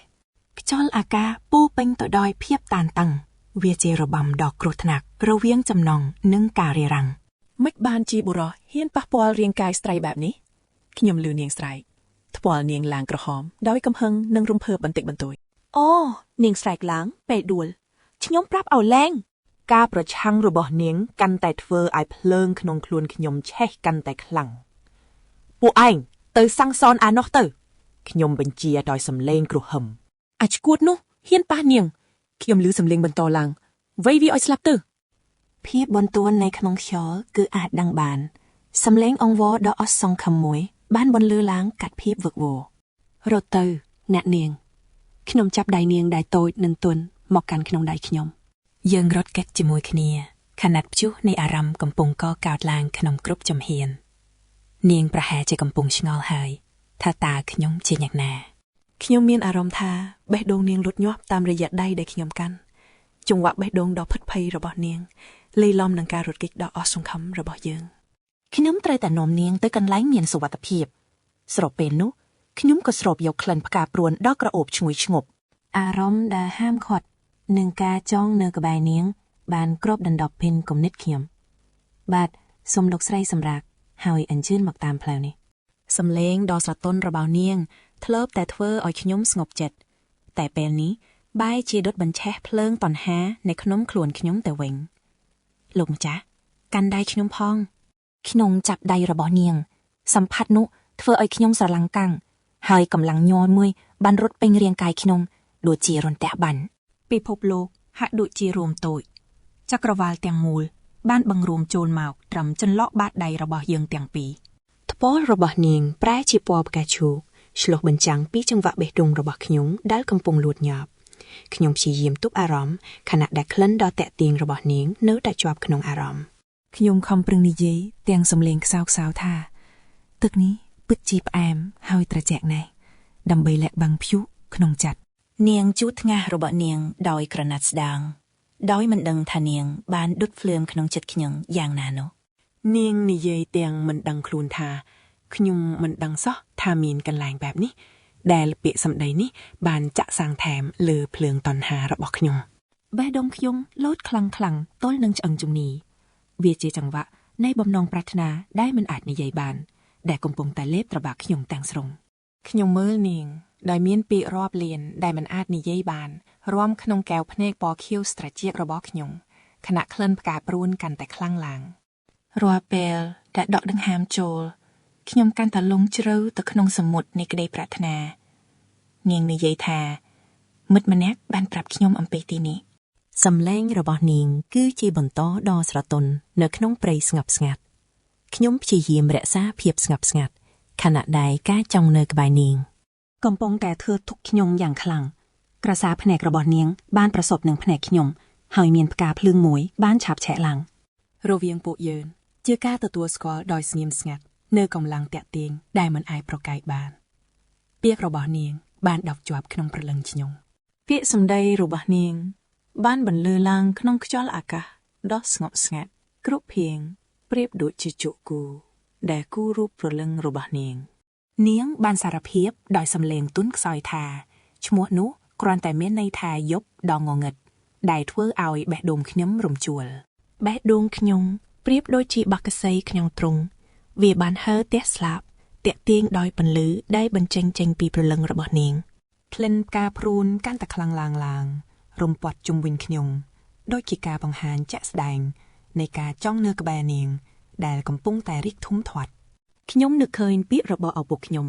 ការចងចាំពីអតីតកាលដ៏អស់សង្ឃឹមប៉ុន្តែក្នុងកែវភ្នែកនាងខ្ញុំមិនឃើញភាពអស់សង្ឃឹមទេតែជាការសន្យានៃថ្ងៃថ្មីពាក្យនេះមួយបានអណ្ដែតលើអាកាសដូចជាអ្នកបានคล้ายជាក្តីសង្ឃឹមសម្រាប់ខ្ញុំវាជាពាក្យសម្បត្តិស្ងាត់ស្ងៀមដែលចងព្រលឹងយើងទាំងពីរការសារភាពរបស់នាងបានរសាត់ទៅក្នុងខ្យល់ទម្ងន់ដែលមិនបាននិយាយចេញពីប្រវត្តិរួមគ្នារបស់ពួកគេបានចងពួកគេកាន់តែជិតស្និទ្ធខ្ញុំបានសារភាពដោយសំឡេងញ័រថាខ្ញុំបានដាក់ឈ្មោះនោះឲ្យអ្នកដោយបំណងចង់ឲ្យអ្នករស់ដើម្បីនាំមកនូវក្តីសង្ឃឹមខ្ញុំមើលទៅកែវភ្នែករបស់នាងដែលមានពណ៌លឿងទុំឆ្លុះបញ្ចាំងពីពន្លឺព្រះច័ន្ទឈ្មោះរបស់នាងពិតជាមានអត្ថន័យធ្ងន់ធ្ងរណាស់ខ្ញុំបានបញ្ចប់ដោយពោលថានោះហើយជាអត្ថន័យនៅពីក្រោយវាខណៈបេះដូងខ្ញុំកំពុងតែលោតញាប់ដូចសត្វបក្សីក្នុងទ្រុងនាងតបវិញតិចៗថាបើប្រៀបធៀបនឹងឈ្មោះនោះឈ្មោះរបស់ខ្ញុំមានន័យល្អពេកហើយព្រមទាំងមានស្នាមញញឹមស្រាលលើបបូរមាត់នាងខ្ញុំមានអារម្មណ៍ចង់ការពារនាងយ៉ាងខ្លាំងក្លាខ្ញុំចង់បាំងនាងពីភាពងងឹតដែលលងបន្លាចអតីតកាលរបស់នាងខ្ញុំបាននិយាយដោយសំឡេងប្រកួតប្រជាថានោះមិនប៉ទេខណៈខ្ញុំកំពុងឈរក្រោមពន្លឺព្រះច័ន្ទក្លិនផ្កាព្រួនប្រៀបដូចជាសំឡេងស្រែកហៅក្នុងវាំងកណ្ដាលសំឡេងស្រត់ទន់មួយបានបន្លឺឡើងថាអូបងប្រុសព្រះមហាក្សត្រីញីបានឈរនៅទីនោះក្នុងសម្លៀកបំពាក់ដ៏ប្រណិតរបស់ទ្រង់ដោយមើលទៅភ្ញាក់អោចំពោះអំណោយថ្មីតើនេះជាអ្វីទាំងអស់ទ្រង់ឆ្ងល់ខ្លាំងសំឡេងរបស់ទ្រង់ស្រទន់ដូចខ្យល់រដូវក្តៅខ្ញុំមានអារម្មណ៍កក់ក្តៅនិងរំភើបចិត្តសរសៃឈាមរបស់ខ្ញុំពោពេញដោយការរំពឹងទុកហើយបរិយាកាសកាន់តែតានតឹងឡើងខ្ញុំបានយករបស់ទាំងអស់នេះមកជាមួយខ្ញុំបានសារភាពដោយសំឡេងគក្រៀមថាពេលកំពុងព្យាយាមរើសរបស់ដែលស័ក្តិសមនឹងទ្រង់ព្រះមហាក្សត្រីយានីជីនស៊ុនឡើងត្បុលក្រហមខ្ញុំគឺជីនស៊ុនគួនមេបញ្ជាការកងទ័ពកែវភ្នែកដ៏ស្រទន់របស់ទ្រង់ប្រែជាទន់ភ្លន់ដោយដែលខ្ញុំគិតទ្រង់មើលទៅហាក់ដូចជាមិនចូលចិត្តវាសោះពាក្យសម្ដីរបស់ទ្រង់មានលាលំខៀបទន់ខ្សោយក្រសែភ្នែកខ្ញុំបានជួបនឹងក្រសែភ្នែកទ្រង់ជាការសន្យាដោយស្ងៀមស្ងាត់ខ្ញុំពិតជាសប្បាយចិត្តណាស់គ្រាន់តែថាខ្ញុំបានឮថាព្រះរាជវាំងកំពុងតែទម្លាក់កំហុសលើលោកចំពោះការបូរាជ័យហើយគ្រងនឹងដាក់ទោសលោកខ្ញុំគួរតែនិយាយការពារលោកឲ្យបានច្រើនជាងនេះខ្ញុំមិនអាចធ្វើបានហើយខ្ញុំពិតជាសោកស្ដាយណាស់បរិយាកាសពោពេញដោយភាពតានតឹងដែលមិនអាចនិយាយបានខ្ញុំបានសារភាពថាខ្ញុំខ្លាចថាស្ថានភាពរបស់ខ្ញុំអាចបង្កភាពតានតឹងរវាងទ្រង់និងព្រះមហាក្សត្រពាក្យរបស់ខ្ញុំធ្ងន់នៅក្នុងខ្យល់ព្រះមហាក្សត្រយានីបានឡើងថ្ពាល់ក្រហមជាក់ស្ដែងទ្រង់មានការរំជួលចិត្តយ៉ាងខ្លាំងអ្នកក៏ច្បាស់ជាពិបាកចិត្តចំពោះបំរាមអាពាហ៍ពិពាហ៍ដែលចិត្តមកដល់ស្រមោលមួយបានឆ្លងកាត់មុខរបស់ទ្រង់ខ្ញុំបានបន្តថាបំរាមអាពាហ៍ពិពាហ៍ជិតដល់រដូវផ្ការីកហើយមែនទេព្រះរាជវង្សានុវង្សត្រូវតែមានភាពរុងរឿងទម្ងន់នៃកាតព្វកិច្ចបានសង្កត់លើយើងទាំងពីរដូច្នេះទ្រង់ចង់មានន័យថាព្រះមហាក្សត្រគ្រងនឹងយកស្រីសំណប់ឥឡូវនេះមែនទេជីនសូយុនបានប្រកាសថាក្នុងនាមជាមហាក្សត្រីយានីវាជាការតបកិច្ចរបស់ខ្ញុំក្នុងការគាំទ្រដល់ការបង្កើតអ្នកស្នងរាជទឹកមុខរបស់ខ្ញុំប្រែជាតានតឹងមិនមែនទេរឿងបែបនេះកើតឡើងបាន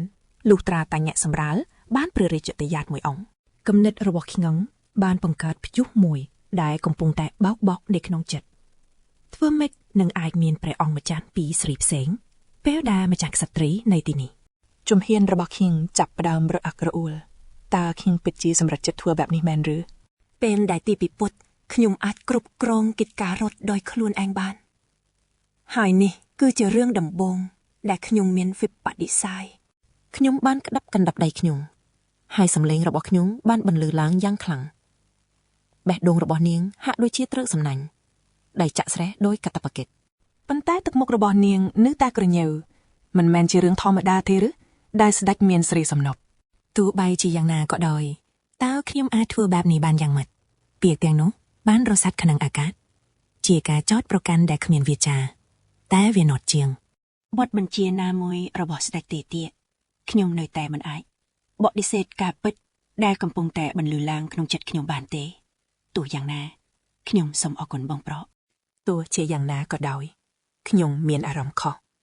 ដោយដឹងថាភុដ៏ធំមួយនឹងផ្ទុះឡើងកាតព្វកិច្ចប្រៀបដូចជារលកគ្មានមេត្តាដែលទាញខ្ញុំទៅទិសដៅដែលខ្ញុំមិនចង់ទៅព្រះករុណាគ្រាន់តែបំពេញតួនាទីរបស់ទ្រង់ប៉ុណ្ណោះសំឡេងរបស់គាត់អែនគីខ្សោខ្សោជាការការពារដ៏ភ័យស្រួយប្រឆាំងនឹងអ្វីដែលជាមិនរួចនៅពេលដែលអ្នកបម្រើរវាងម្ចាស់ក្សត្រីចាកចឹងទៅ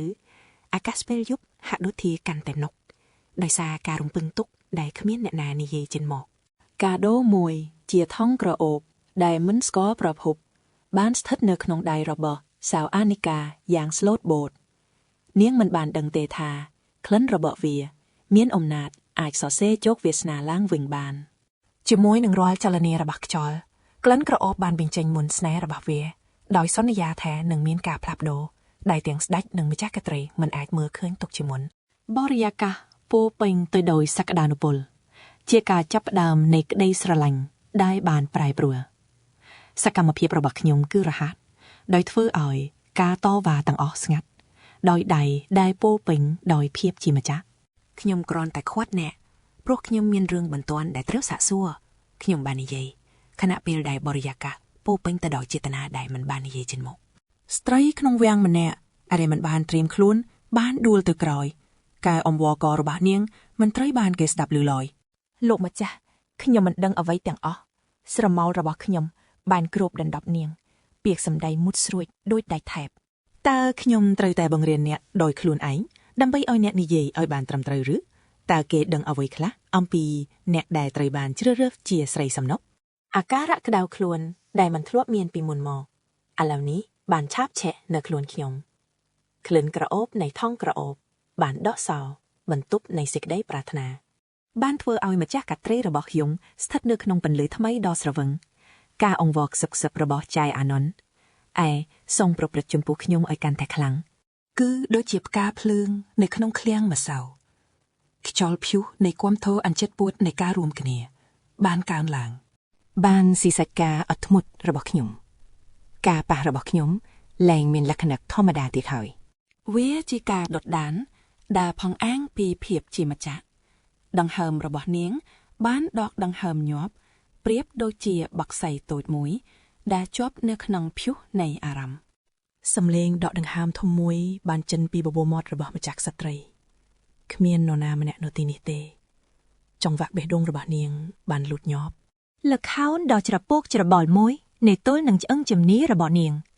ខ្ញុំបានមើលនាងដោយយកចិត្តទុកដាក់ដោយក្រសែភ្នែកដ៏មុតស្រួយប្រាក់រលាយ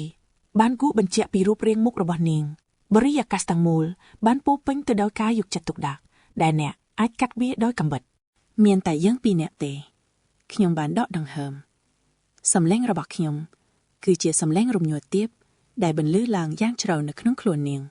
ភាពជិតស្និទ្ធរបស់ខ្ញុំគឺជាភ្លើងឆេះព្រៃ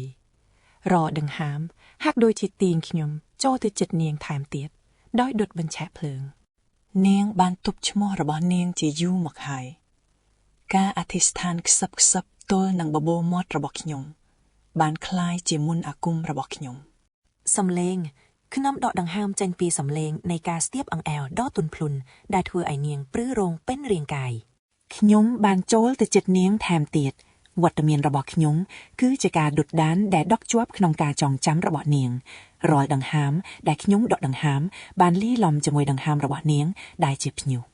នៃក្តីប្រាថ្នារួមគ្នាដែលគំរាមកំហែងដល់ការបំផ្លាញពួកគេទាំងពីរក្រសែភ្នែករបស់ខ្ញុំបានឆេះដោយប្រាក់រលាយដោយគូសបញ្ជាក់ពីរូបរាងមុខរបស់នាងបានដុតបញ្ឆេះភ្លើងដែលឆេះជាយូរមកហើយនៅក្រោមផ្ទៃដីបទបញ្ជាហាមឃាត់ការរៀបការសម្រាប់ការជ្រើសរើសស្រីសំណប់នឹងត្រូវចេញក្នុងពេលឆាប់ៗនេះព្រះករុណាតើទ្រង់មានន័យដូចម្ដេច ឯកសារមួយត្រូវបានបង្ហាញខ្ញុំកំពុងអានរបាយការណ៍សម្ងាត់អ្នកស៊ើបអង្កេតពីព្រំដែនមុខរបស់ខ្ញុំគឺអាប់អួរដោយមានទម្ងន់នៃមកុដរបស់ខ្ញុំបរិយាកាសនៅក្នុងឋានសួគ៌ឯកជនរបស់យើងពោពេញទៅដោយความត្រត្រាំងនៃការរួមគ្នានៅក្នុងឋានសួគ៌ឯកជនផ្សេងទៀតព្រះច័ន្ទពេញវងបានបញ្ចេញស្រមោលវែងៗបានលាបពណ៌ទីធ្លាដោយពណ៌ប្រាក់និងក្តីប្រាថ្នាក្លិនក្រអូបនៃថង់ក្រអូបនៅតែមានការឧស្សាហ៍ព្យាយាមបានប្រយុទ្ធជាមួយនឹងความต้องការอันជិតពួតនៃការរួមគ្នាខណៈពេលដែលខ្ញុំពិនិត្យរបាយការណ៍អ្នកស៊ើបអង្កេតមេបញ្ជាការខេត្តក្អែណឯហ្សូកអូបានបង្វែរកងទ័ពជាតិនិងកេងបន្លំថវិការាល់បន្ទាត់មានអារម្មណ៍ថាដូចជាការក្បត់នេះពីនេះបានជ្រាបចូលទៅក្នុងព្រះបរមរាជាវាំងអ្នកស៊ើបអង្កេតបានដាក់ឈ្មោះទីប្រឹក្សារដ្ឋនិងបងប្រុសរបស់ម្ចាស់ក្សត្រីក្នុងការសន្និដ្ឋានចុងក្រោយរបស់គាត់បរិយាកាសទាំងមូលហាក់ដូចជារំញ័រដោយសំឡេងអាក្រក់ក្លិនពីថង់ក្រអូបកាន់តែខ្លាំងចឹងទៀងខ្ញុំត្រឡប់ទៅរកសេចក្តីប្រាថ្នាវិញអ្នកដែលពាក់ព័ន្ធនឹងអំពើពុករលួយយោធាទាំងអស់នឹងត្រូវចាប់ខ្លួនខ្ញុំបានចេញបញ្ជាសំឡេងរបស់ខ្ញុំគឺជាដាវដែកដែលកាត់សូត្រមេឃបានហូរឈាមពណ៌ផ្កាឈូកនិងពណ៌ទឹកក្រូចបានឆ្លុះបញ្ចាំងភាពច្របូកច្របល់នៅក្នុងបក្សពួករបស់ម្ចាស់ក្សត្រីការខ្សឹបខ្សៀវបានប្រែទៅជាស្រមោលក្នុងមុំងងឹតមួយធ្គាមខ្ញុំចាប់ដើមតឹងឡើងខ្ញុំដឹងច្បាស់ណាស់ថាបើមន្ត្រីฝ่ายឆ្វេងដឹងពីរឿងខ្ញុំជួបនាងច្បាស់ជាមានរឿងប៉ុន្តែទោះជាយ៉ាងណាកែវភ្នែកខ្ញុំបែរជាចុះត្រជាក់នៅពេលដែលឃើញវត្តមានរបស់នាងនៅចំពោះមុខក្លិនរបស់នាងគឺជាអថាគំបាំងដែលធ្វើឲ្យខ្ញុំស្រវឹងហើយខ្ញុំក៏មិនអាចទប់ទល់បានទៀតដែរមែនហើយខ្ញុំដកដង្ហើមធំសំឡេងរបស់ខ្ញុំហាក់ដូចជាការអញ្ជើញយ៉ាងស្រទន់តែភ្លាមនោះកែវភ្នែករបស់ខ្ញុំក៏ប្រែជារឹងមាំដូចព្យុះតើអ្នកជឿថាពួកគេជាមិត្តរួមអាវុធរបស់ខ្ញុំពិតមែនទេខ្ញុំសួរទៅនាងសំណួរមួយដែលពោពេញទៅដោយភាពធ្ងន់ធ្ងរខ្ញុំមើលឃើញពួកគេច្បាស់ណាស់ពួកគេគឺមន្ត្រីនិងអ្នកប្រាជ្ញដែលឲ្យតម្លៃអំណាចជាងប្រជាជនដូច្នេះហើយពួកគេនឹងរួបរวมគ្នានៅពេលដែលមានផលប្រយោជន៍ដូចគ្នាយប់កាន់តែជ្រៅទៅតម្រូវការនៃការជួបនាងបានធ្វើឲ្យការតាំងចិត្តខ្ញុំរង្គោះរង្គើក្លិនរបស់មហាក្សត្រីគឺជាអន្ទាក់ដែលធ្វើឲ្យខ្ញុំលំហេតុអ្វីបានជាអ្នកមិនបើកទ្វារឲ្យខ្ញុំចូលសំឡេងមួយបានស្រែកឡើងដូចជាព្យុះនៅមុខទ្វារខ្ញុំបានមើលពួកគេចាក់ចែងទៅខណៈដែលក្រសែភ្នែករបស់ខ្ញុំនៅតែសម្លឹងមើលទៅស្រមោលរបស់ពួកគេរួចក៏បែរមកមើលទ្វារបន្ទប់វិញមានព្យុះមួយកំពុងបោកនៅក្នុងចិត្តរបស់ខ្ញុំហើយក្លិនរបស់នាងគឺជាកូនសោដែលដោះលែងព្យុះនោះហេតុអ្វីបានជាខ្ញុំការពារនាងមិនបានខ្ញុំបានរអ៊ូតិចពាក្យសម្ដីដែលស្ទើរតែស្ដាប់មិនឮរូបភាពរបស់មហាក្សត្រីបានដក់ជាប់នៅក្នុងចិត្តរបស់ខ្ញុំដូចជារងើកភ្លើងដែលកាន់តែក្តៅទៅគ្រប់វិនាទីសរសៃឈាមនៅសៀតផ្កាខ្ញុំលោតញាប់ទៅស្របពេលបេះដូងរបស់ខ្ញុំក៏លោតញាប់ដែរក្លិនក្រអូបរបស់នាងគឺជាមិនផុតទេវាប្រៀបបាននឹងសំឡេងម្យ៉ាងដែលទាក់ទាញខ្ញុំទៅរកភាពមិនទល់សង្ស័យដែលខ្ញុំទាំងចង់បាននិងភ័យខ្លាចតែមិនមែនចំពោះព្រះរាជាទេកណ្ដាប់ដៃរបស់ខ្ញុំកាន់តែណែននៅពេលសង្កេតមើលអ្នកប្រាជ្ញនិងបក្សពួករបស់គេហេតុអីបានជាពួកគេមិនឲ្យខ្ញុំចូលបេះដូងរបស់ខ្ញុំលោតញាប់ទង្គិចនឹងឆ្អឹងជំនីដូចជាស្គរដែលកំពុងប្រឆាំងនឹងទ្រង់នៃកាតព្វកិច្ចរបស់ខ្ញុំមានតែភ្ញៀវដែលចូលមកផឹកទេដែលអាចចូលបានខ្ញុំគិតក្នុងចិត្តយ៉ាងលឿនទឹកមុខរបស់ខ្ញុំក៏តឹងតែងច្បាស់ណាស់គឺមន្ត្រីម្នាក់នោះតើគាត់កំពុងធ្វើអ្វីនៅទីនេះក្លែងខ្លួនជាញាក់ប្រាជ្ញនៅមុខផ្ទះបនសំណួរនេះបានដកជាប់ក្នុងខួរក្បាលរបស់ខ្ញុំបែរក្នុងចេញតែបែរជាត្រូវទប់ស្កាត់ដោយអ្នកយាមទ្វារទៅវិញមានតែភ្ញៀវដែលមកផឹកទេទើបអាចចូលបានភាពរឹងរូសបានឆាបឆេះក្នុងចិត្តខ្ញុំតែខ្ញុំក៏បានបិទបាំងវាដោយក្រសែភ្នែកគិតគួរដូច្នេះខ្ញុំនឹងចូលទៅផឹកល្វែងម្យ៉ាងប៉ុន្តែវាសនាបានធ្វើឲ្យខ្ញុំដួលអ្វីៗនៅជុំវិញខ្លួនខ្ញុំហាក់ដូចជាផ្អៀងហើយខ្ញុំក៏បានដួលទៅលើដីខ្យល់បានចេញពីសួតរបស់ខ្ញុំគ្រប់ដង្ហើមហាក់ដូចជាការបន់ស្រន់ខណៈតែម្រាមដៃរបស់ខ្ញុំប៉ះនឹងដីខ្ញុំព្យាយាមក្រោកឈរឡើងវិញស្រាប់តែមានអារម្មណ៍ស្ងប់ស្ងាត់មួយបានកើតឡើងចំពោះខ្ញុំមិនអីទេខ្ញុំបាននិយាយដោយសំឡេងទាបតើអ្នកមានរបួសត្រង់ណាទេសំណួររបស់នាង ហាក់ដូចជាពោពេញទៅដោយភាពតានតឹងទេអរគុណដែលបានជួយខ្ញុំ ពាក្យសម្ដីរបស់ខ្ញុំហាក់ដូចជាមានន័យអ្វីមួយយ៉ាងហើយភាពកក់ក្ដៅក្នុងក្រសែភ្នែករបស់ខ្ញុំបានបង្ហាញពីអ្វីផ្ទុយពីទឹកមុខរបស់ខ្ញុំ បេះដូងរបស់ខ្ញុំលោតញាប់ទង្គិចនឹងឆ្អឹងជំនីដូចជាស្គរដែលកំពុងប្រឆាំងនឹងទ្រង់នៃការទង្គិចរបស់ខ្ញុំ ដូច្នេះអ្នកមកផ្ទះបនដើម្បីស៊ើបអង្កេតសំណុំរឿងមែនទេខ្ញុំបានសួរទៅនាងដោយចម្ងល់ភ្នែកខ្ញុំរេទៅមើលជុំវិញផ្ទះបននេះពិតជាពោពេញទៅដោយអាតកំបាំងពិធីជប់លៀងខ្ញុំរអ៊ូតិចគំនិតនេះហាក់ដូចជាមិនសមសោះ កណ្ដាប់ដៃរបស់ខ្ញុំកាន់តែណែនហើយមានផ្កាភ្លើងបានឆាបឆេះឡើងតែខ្ញុំក៏បានបិទបាំងវាយ៉ាងលឿនមានមនុស្សជាច្រើនបានបាត់ខ្លួនពាក្យសម្ដីរបស់ខ្ញុំបានធ្វើឲ្យបរិយាកាសកាន់តែតានតឹងអ្នកគួរតែខ្មាស់អៀនខ្លះទៅខ្ញុំបានប្រកាសពាក្យសម្ដីដែលពោពេញទៅដោយភាពត្រចះ សូមអភ័យទោសប៉ុន្តែពេលនេះខ្ញុំគ្មានពេលទេហេតុអ្វីអ្នកមិនមកការិយាល័យនៅថ្ងៃសែកទេខ្ញុំមិនអាចភញាក់ខ្លួននៅពេលដែលអ្នកចង់បានទេនាងបាននិយាយវាជាការប្រកួតប្រជែងដែលលាក់នៅក្នុងពាក្យសម្ដី ចូលយើងជួបគ្នានៅទីនេះវិញនៅពេលដដែលនេះនាងបានស្នើបេះដូងលោតញាប់ដោយភាពភ័យខ្លាចបានព្រមព្រៀងរហូតដល់ពេលនោះខ្ញុំក៏បានយល់ព្រមតាមនាងវាជាការសន្យាដោយស្ងៀមស្ងាត់ហេតុអ្វីបានជាអ្នកធ្វើខ្លួនស្លូតប៊ូតជាមួយមន្ត្រីនោះតែបែរជាឆ្លើយជាមួយខ្ញុំសម្បីតែចៅហ្វាយនីនៃវិមាន Go and Goal ក៏នឹងសម្គាល់ឃើញអកប្បកិរិយារបស់អ្នកដែរនាងបាននិយាយហើយក៏ដើរជិនទៅនាងបានដួលដែលធ្វើឲ្យភាពតានតឹងរបស់យប់នេះត្រូវរំខានហាក់ដូចជាមានអ្វីមួយយ៉ាងខុសប្រក្រតីតើអ្នកនឹងត្រឡប់ទៅព្រះអរមរាជាវាំងវិញក្នុងស្ថានភាពបែបនេះខ្ញុំសួរទៅនាង ក្រសែភ្នែករបស់នាងពោពេញទៅដោយសំណួរនិងភាពងាយរងគ្រោះអ្នកជានរណា នាងបានសួរដោយសំឡេងខ្សោៗខ្ញុំបានកត់សម្គាល់ឃើញថាកូនជើងរបស់នាងហើមបន្តិចខ្ញុំបានលូកដៃទៅរកនាងដែលជាកាយវិការបញ្ជានិងអញ្ជើញក៏ជើងរបស់នាងហាក់ដូចជាហើមអ្នកនាងបានសុំឲ្យខ្ញុំកាន់ដៃនាងហើយដើរទៅមុខទោះយើងជាមនុស្សប្លែកមុខក៏ដោយអ្នកនាងប្រាប់ថាមានរឿងចង់និយាយជាមួយខ្ញុំដូច្នេះខ្ញុំនឹងជួយខ្ញុំសុខចិត្តចាំនាងអង្វរបងដោយសំឡេងញ័របងបង្អង់បន្តិចទាំងក្នុងចិត្តមានសំណួររាប់រយដែលចង់សួរទៅកាន់នាងបងសឹបសួរដោយងឿងឆ្ងល់សេះរបស់បងនៅទីនោះទេអត់ធ្មត់បន្តិចទេយើងនឹងទៅដល់ក្នុងពេលឆាប់ៗនេះហើយខ្ញុំមើលឃើញទឹកមុខនាងដែលព្យាយាមលាក់បាំងការឈឺចាប់គ្រប់ជំហានសុទ្ធតែធ្វើឲ្យការជើងនាងឈឺចុកចាប់តែនាងនៅតែរឹងមាំតាំងចិត្តរក្សាភាពនឹងណខ្ញុំបានត្រាំហុចដៃដ៏រឹងមាំរបស់ខ្ញុំជាជំនួយស្ងៀមស្ងាត់ភាពកក់ក្ដៅពីដៃខ្ញុំហាក់ដូចជាភ្លើងរាវដើរជ្រាបចូលទៅក្នុងស្បែករបស់នាងខ្ញុំជូនដំណើរនាងត្រឡប់ទៅបន្ទប់ក្នុងវាំងវិញតើគេមានឈ្មោះដែរឬទេខ្ញុំសួរទាំងសម្លឹងមើលនាងយ៉ាងមុតមមតែនាងឆ្លើយនាងសុំទោសដែលបង្កបញ្ហាតែសម្រាប់ខ្ញុំវាជាសំណាងដែលយើងបានជួបគ្នាលោកអ្នកប្រាជ្ញដ៏ថ្លៃថ្លានាងហៅខ្ញុំទាំងបេះដូងលោតញាប់ហេតុអ្វីបានជាលោកទៅព្រះពន្លាឆាងអានខ្ញុំសម្លឹងមើលនាងដោយកៅភ្នែកដ៏កាចសាហាវមិនដាក់ភ្នែកចិនសោះអ្នកនាងដឹងទេខ្ញុំមានមនុស្សម្នាក់ដូចជាប្អូនប្រុសតែគេស្រាប់តែបាត់ខ្លួនដោយគ្មានដំណឹងសួនឈឹងខ្ញុំនិយាយទាំងពាក្យពេចន៍ហាក់ធ្ងន់នៅក្នុងខ្យល់អញ្ចឹងក្មេងប្រុសនោះបានបាត់ខ្លួនដោយគ្មានបន្សល់ទុកដានអ្វីទាំងអស់ខ្ញុំសម្លឹងមើលនាងយ៉ាងខ្លាំងសំណួរហាក់ដុកជាប់ក្នុងអាកាសខ្ញុំឃើញការព្រួយបារម្ភក្នុងកែវភ្នែកនាងដូចជាព្យុះក្នុងចិត្តខ្ញុំដែរ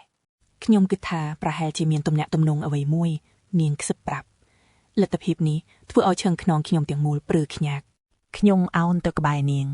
វត្តមានរបស់ខ្ញុំហាក់ដូចជាមេដៃទៀងនាងខ្ញុំមិនអាចប្រងើយកន្តើយនឹងក្លិនទឹកអូបដ៏ក្រអូបរបស់នាងបានទេក្លិនក្រអូបនោះដូចជាសំឡេងខ្សឹបនៃចំណងដែលត្រូវហាមឃាត់ខ្ញុំដកដង្ហើមធំមួយរំពេចខ្យល់អាកាសពោពេញទៅដោយការចង់បានដែលមិនអាចនិយាយបានក្លិនរបស់នាងគឺដូចជាការហៅរបស់សត្វសមុទ្រដែលទាក់ទាញនិងគ្រោះថ្នាក់ពួកគេធំឡើងជាបងប្អូនស្រីថការព្រួយបារម្ភរបស់នាងគឺអាចយល់បានតែបេះដូងនាង ហាក់ដូចជាបាក់សៃគ្រឿងត្រង់ដែលចង់បានការចុះចាញ់ចុងក្រោយ មេអំបោដ៏ស្រស់ស្អាតមួយបានហើរមកទុំលើដៃនាងដែលលាតសន្ធឹងស្លាបដ៏ឆ្ងាញ់របស់វាជាការលួងលោមមួយផ្លែតនៅកណ្ដាលព្រៃជ្រៅខ្ញុំជីសេះសម្លឹងមើលទៅចិនជ្រៅគ្រប់គ្រាន់ហើយខ្ញុំរអ៊ូតិចតិចដោយសំឡេងទាបតើការសោកសៅឥឡូវនេះមានប្រយោជន៍អ្វីបេះដូងខ្ញុំឬ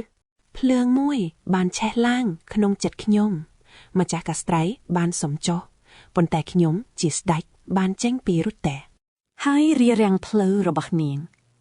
ខ្យល់ត្រជាក់ខ្លួនវាំងប្រែទៅជាសុបបន្តដ៏ក្តៅគគុកពេលដែលខ្ញុំចាប់កាន់មុខនាងការប៉ះរបស់ខ្ញុំធ្វើឲ្យនាងញ័រប្រយ័ត្នចំហៀនខ្ញុំខ្សឹបដោយសំឡេងស្អុកដែលជាបញ្ជាដ៏ជ្រៅក្នុងចិត្តនាងខ្ញុំទាញនាងមកក្បែរពិភពខាងក្រៅរលាយបាត់ខណៈដែលដង្ហើមយើងរួមបញ្ចូលគ្នាបេះដូងនាងលោតទល់នឹងឆ្អឹងជំនាខ្ញុំជាចង្វាក់ស្គរដ៏ញាប់ញ័រទល់នឹងវត្តមានខ្ញុំពាក្យសម្ដីខ្ញុំធ្វើឲ្យនាងព្រឺក្បាល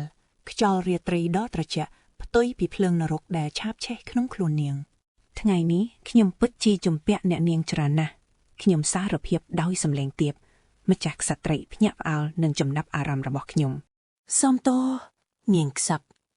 ខ្ញុំនៅតែបន្តសម្លឹងមើលនាងដោយមិនដាក់ភ្នែកតើអ្នកនាងនៅតែស្វែងរកក្មេងដែលបាត់ខ្លួននោះទេ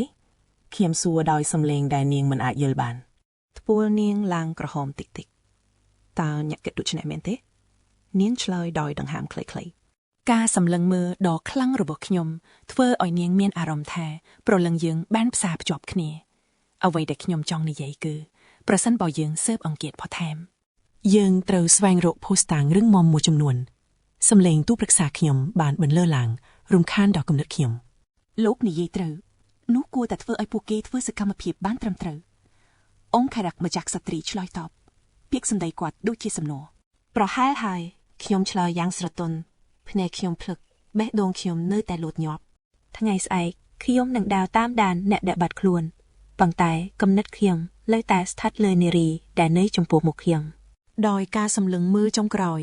ខ្ញុំបាននិយាយលាដ៏អន់យោនសំឡេងខ្ញុំស្ទើរតែជាខ្សឹបក្នុងរាត្រីសូមធ្វើដំណើរដោយសុវត្ថិភាពបេះដូងខ្ញុំឈឺចាប់ពេលដើរចេញពីនាងគ្រប់ជំហានសុទ្ធតែជាការចាក់ចេញដ៏ឈឺចាប់ខ្ញុំសូមជូនពរឲ្យអ្នកមានសន្តិភាពនិងសុវត្ថិភាពខ្ញុំគិតក្នុងចិត្តក្រោយមកចង់សូយុនបានមើលកញ្ចក់ការឆ្លោះបញ្ចាំងមិនត្រឹមតែមុខនាងទេតែជាភាពច្របូកច្របល់ក្នុងព្រលឹងនាងការចងចាំពីភាពស្និទ្ធស្នាលរបស់ខ្ញុំនៅតែមានជាភាពកក់ក្ដៅដែលប្រឆាំងនឹងភាពត្រជាក់ពេលល្ងាចអ្នកបម្រើរបស់នាងមើលថែនាងពេលនាងចាប់ផ្ដើមឡាប់ម្ចាស់ក្សត្រីដូវ៉ាហ្គើក្នុងភាពឯកាបានគិតពីឱកាសដែលខកខានខ្ញុំមានអារម្មណ៍ដូចជាមនុស្សស្ងោខ្ញុំលឺនាងខ្សឹបដោយការសោកស្ដាយម្រាមដៃនាងបានប៉ះនឹងកញ្ចប់ដ៏ឆ្ងាញ់គំនិតមួយបានកើតឡើងក្នុងភ្នែកនាងចូលនិយាយម្ដងទៀតសំឡេងមួយទៀតបានបញ្ជាដោយការតាំងចិត្តនៅក្បែរនោះឃីមជាមន្ត្រីរាជការបានត្រៀមខ្លួនរួចជាស្រេចសម្រាប់ការប្រជុំមុខថាដល់ពេលបញ្ចប់ការគ្រប់គ្រងហើយនៅពេលដែលទម្ងន់នៃមកុដរបស់ទ្រង់បានធ្លាក់ចុះទ្រង់បានគិតក្នុងចិត្តថាម្ចាស់កាស្ត្រីនៅក្បែរទ្រង់ឥឡូវនេះហើយរលកការនៃការចង់បានហូរមកលើទ្រង់បេះដូងរបស់ទ្រង់លោតញាប់ដោយការរំពឹងទុកហើយដូច្នេះសំឡេងរបស់ព្រះមេដាបានបន្លឺឡើងពេញរាជវាំងដូចជាដុំទឹកកកនាងសម្លឹងមើលអ្នកបម្រើដោយក្រសែកភ្នែកត្រជាក់ដូចព្រះច័ន្ទរដូវត្រជាក់បេះដូងរបស់គាត់លោតញាប់ក្នុងទ្រូងដូចជាបក្សីជាប់អន្ទាក់ដូច្នេះខ្ញុំជឿថាវាជាការត្រឹមត្រូវសម្រាប់យើងក្នុងការដកថយឥឡូវនេះហើយទុកចិត្តបញ្ហានេះទៅឲ្យពួកគេទាំងពីរនាក់អ្នកបម្រើបានឆ្លើយតបដោយសំឡេងញ័រពាក្យសម្ដីរបស់នាងបានរសាត់ទឹកក្នុងអាកាសពោពេញដោយចេតនាដែលមិនបាននិយាយសូមអភ័យទោសភ្នែករបស់នាងបានរួមតូចបញ្ជាដែលមិនបាននិយាយបានបន្លឺឡើងទៅកាន់ឋានសួគ៌ឯកជនរបស់ពួកគេតើអ្នកមានបញ្ហាអ្វីចំពោះបញ្ជារបស់ខ្ញុំសំឡេងរបស់ព្រះមេដាបានបន្លឺឡើងដោយអំណាចមុតស្រួចអ្នកបម្រើម្នាក់បានអោនក្បាលចុះទាបការភ័យខ្លាចបានរឹតបន្តឹងទ្រូងរបស់គាត់ទេព្រះករុណាតើអ្នកបម្រើដ៏ស្មោះត្រង់ម្នាក់ហ៊ានសួរដេញដោលព្រះហឫទ័យរបស់ព្រះអង្គដោយរបៀបណាក្រសែភ្នែករបស់ព្រះមេដាបានរួមតូចនៅពេលនាងរៀបចំសក់របស់នាងយ៉ាងល្អិតល្អន់ គួរតែនៅស្ងៀមនៅខាងក្រោយហើយគ្រាន់តែដើរតួជាមេដារបស់ព្រះអង្គចាស់ដែលប្រសូតពីស្រីស្នំពាក្យសម្ដីទាំងនោះបានធ្លាក់ចុះមកក្នុងអាកាសជាគ្រឹះស្ងៀមស្ងាត់មួយដែលបានសន្យាថានឹងផ្លាស់ប្ដូរពិភពលោកដែលមានតុល្យភាពយ៉ាងល្អិតល្អន់របស់ពួកគេសន្តិភាពរបស់ចង់ស៊ុលចិត្តនឹងត្រូវរង្គោះរង្គើហើយដូច្នេះ Gil បានបញ្ចេញពន្លឺតើម្ចាស់ក្សត្រីបានចេញក្រៅវាំងម្ដងទៀតទេថ្មីនេះសំឡេងមួយបានសួរដោយកាត់ផ្តាច់ភាពស្ងប់ស្ងាត់នៃជញ្ជាំងវាំងឆ្មាំវាំងបានឃ្លុំមើលព្រះករុណាដោយមិនសម្រាកហើយពួកគេបាននិយាយថាព្រះនាងមិនបានចាក់ចេញពីវាំងទេចម្លើយបានមកដល់ជាទុលយប់ដ៏ឆ្ងាំងនៃភក្តីភាពនិងការពិតទោះជាយ៉ាងណាក៏ដោយសំឡេងបានរសាត់ទៅពាក្យដែលមិនបាននិយាយបានរសាត់ទៅក្នុងអាកាសថ្មីនេះមានស្រីនាំសម្បត្តិម្នាក់បានចេញចូលបន្ទប់របស់ម្ចាស់ក្សត្រីជាញឹកញាប់ពន្លឺនៃអ្វីមួយដែលមិនអាចអានបានឆ្លងកាត់មុខរបស់គាត់ក្មេងស្រីនាំសម្បត្តិម្នាក់ជីពចររបស់គាត់បានលូតញាប់ចង្វាក់នីមួយបន្លឺឡើងជាចង្វាក់មិនស្គាល់រំពេចនោះក្នុងចំណោមមនុស្សទាំងអស់មានក្មេងស្រីនាំសម្បត្តិម្នាក់ភ្នែករបស់គាត់បានងងឹតគំនិតវល់វល់ដូចពពកព្យុះគុំប្រាប់ខ្ញុំថាជាគាត់ក្រសែភ្នែករបស់ស្ដេចបានមុតស្រួចផ្កាភ្លើងកាលណាសង្ស័យបានឆាបឆេះក្នុងខ្លួនទ្រង់ប្រហែលជានាងបានផ្លាស់ប្ដូរសម្បត្តិជាមួយនឹងបងប្រុសដែលត្រូវបាននិរទេសរបស់នាងមួយសន្ទុះនៃភាពស្ងៀមស្ងាត់ដ៏ធ្ងន់បានរសាត់ទៅក្នុងអាកាសទ្រង់បានបដិសេធគំនិតនោះហើយបាននិយាយដោយសំឡេងមុតស្រួនទេ Gil បានបញ្ចេញពន្លឺនៃកំហុស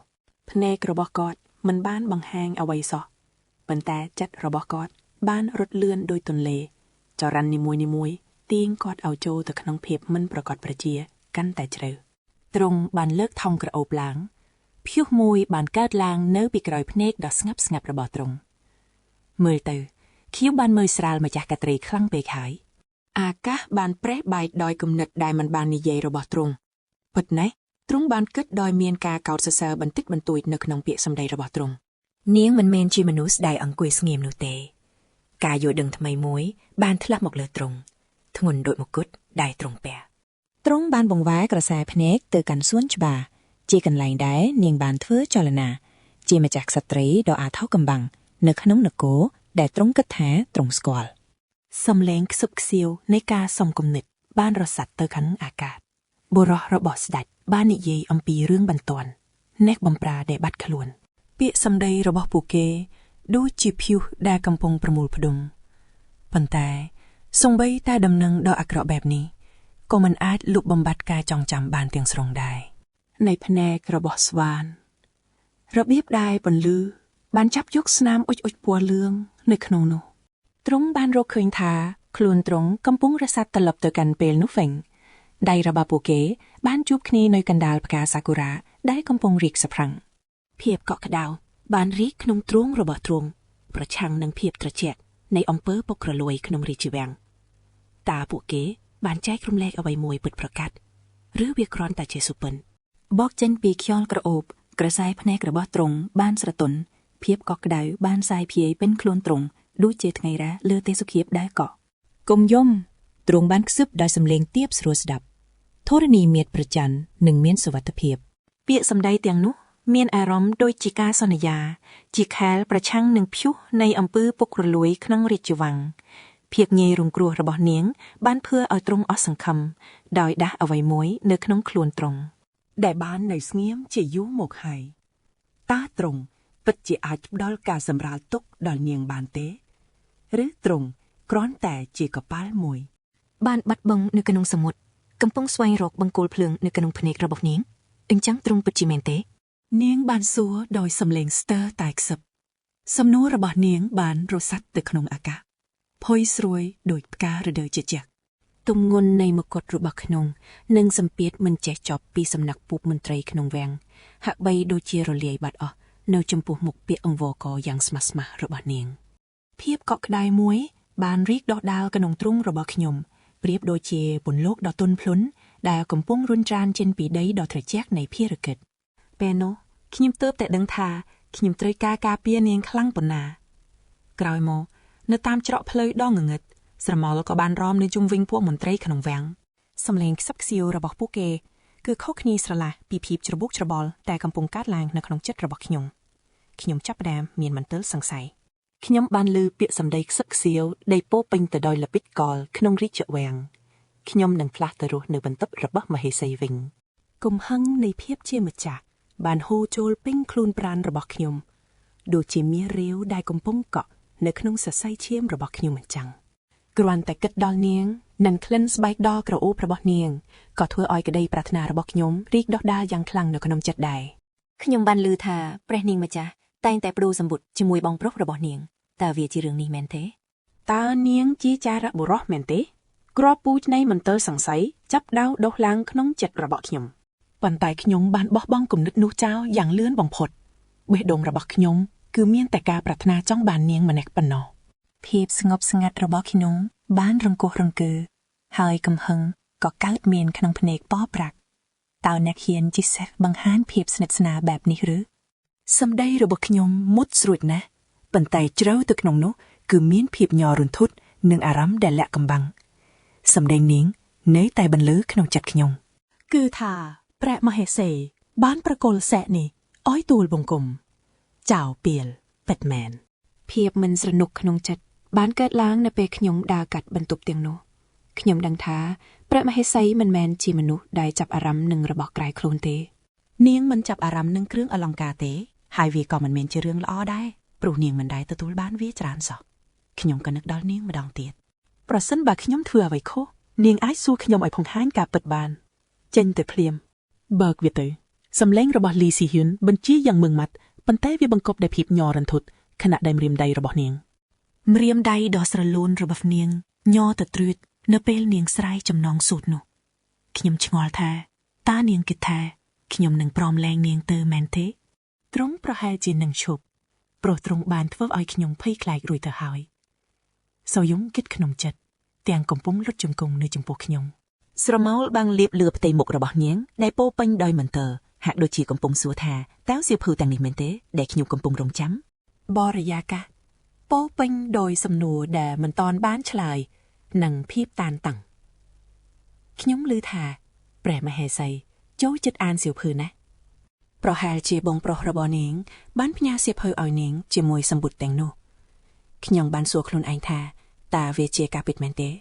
នៅកន្លែងដ៏ឆ្ងាយពួកយើងបានដើរលេងជាមួយគ្នានាងឆ្ងល់ថាតើខ្ញុំហត់ហើយឬនៅបន្ទាប់ពីការជួបគ្នាដោយចៃដន្យកាលពីលើកមុនលីស៊ីហ៊ុនត្រេះរះអំពីក្តីប្រាថ្នាដែលមិនបាននិយាយដែលកំពុងសង្កត់លើរូបគេខ្ញុំបានតាមសម្លឹងមើលសូយ៉ុងពីចម្ងាយតើវានឹងទៅជាយ៉ាងណាទៅខណៈពេលដែលកំពុងដើរជាមួយគ្នាព្រះមហេសីបានក្រឡេកឃើញផ្លែឈើនៅលើដើមឈើមានផ្លែឈើនៅទីនោះខ្ញុំបានសម្លឹងមើលទៅសូយ៉ុងបេះដូងរបស់ខ្ញុំកំពុងឆេះដោយក្តីប្រាថ្នាយ៉ាងខ្លាំងចំពោះនាងខ្សែកែវភ្នែករបស់ខ្ញុំកាន់តែមុតស្រួតអ្នកនាងតើអ្នកមិនអីទេឬសំឡេងរបស់ខ្ញុំដែលញ័រតិចតិច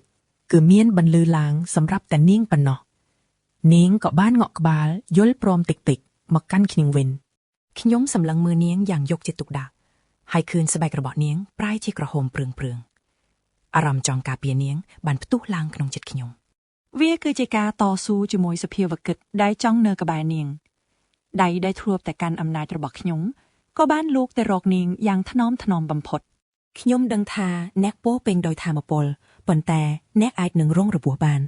ខ្ញុំនិយាយទៅកាន់នាងដោយក្រសែភ្នែកដ៏មុតមមនិងមានអត្ថន័យចាប់ពីពេលនេះទៅខ្ញុំនឹងធ្វើរឿងដែលគ្រោះថ្នាក់បំផុត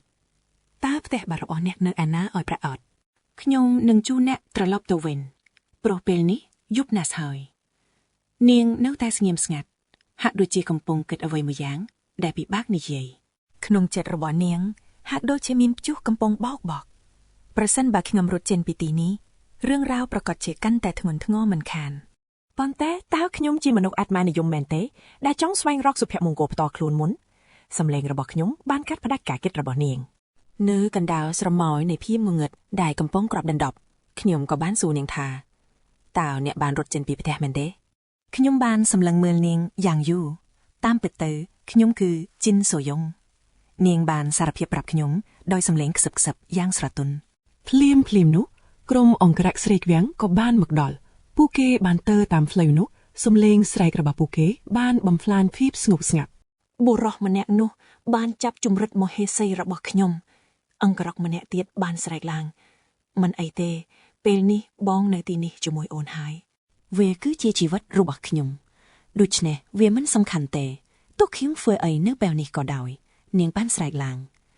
ពេលនោះលីស៊ីហ៊ុនក៏បានធ្វើចលនាខ្ញុំបានស្ទុះទៅដូចជាសត្វប្រមាញ់ហើយអបចង្កេះនាងយ៉ាងណែនដោយដៃថែបចូលនាំពួកគេទៅសាក់សួរភ្លាម ឋានសួគ៌ផ្ទាល់ខ្លួនរបស់ពួកគេមែនទេខ្ញុំបានស្ទាស់សម្ដីទាំងកំហឹង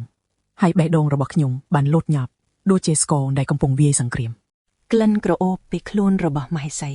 បានតាក់ទាញវិញ្ញាណរបស់ខ្ញុំខ្លាំងណាស់ធ្វើឲ្យបេះដូងខ្ញុំលូតញាប់ដូចជាសត្វស្លាបដែលជាប់ទ្រុងពេលនេះខ្ញុំស្រាប់តែនឹកឃើញដល់រឿងរ៉ាវដែលគេធ្លាប់ខ្សឹកខ្សៀវគ្នា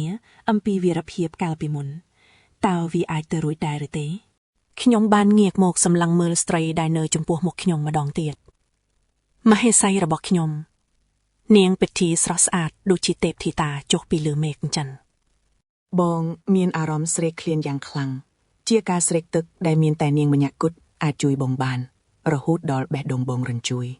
ហេតុផលដែលបងធ្លាប់មានបានរលាយបាត់អស់ហើយបរិយាកាសប្រែជាធ្ងន់និងពោពេញដោយភាពនឹករលឹកដែលមិនអាចថ្លែងបានមានកម្លាំងម៉ាញេទិកម្យ៉ាងទានបងទៅរកម្ចាស់ក្សត្រីបងដឹងហើយថាក្លិនក្រអូបនេះមិនមែនជារឿងចៃដន្យនោះទេវាជាផែនការដែលគេរៀបចំទុកដើម្បីបើកទ្វារបេះដូងបងដែលចាក់សោជាយូរមកហើយ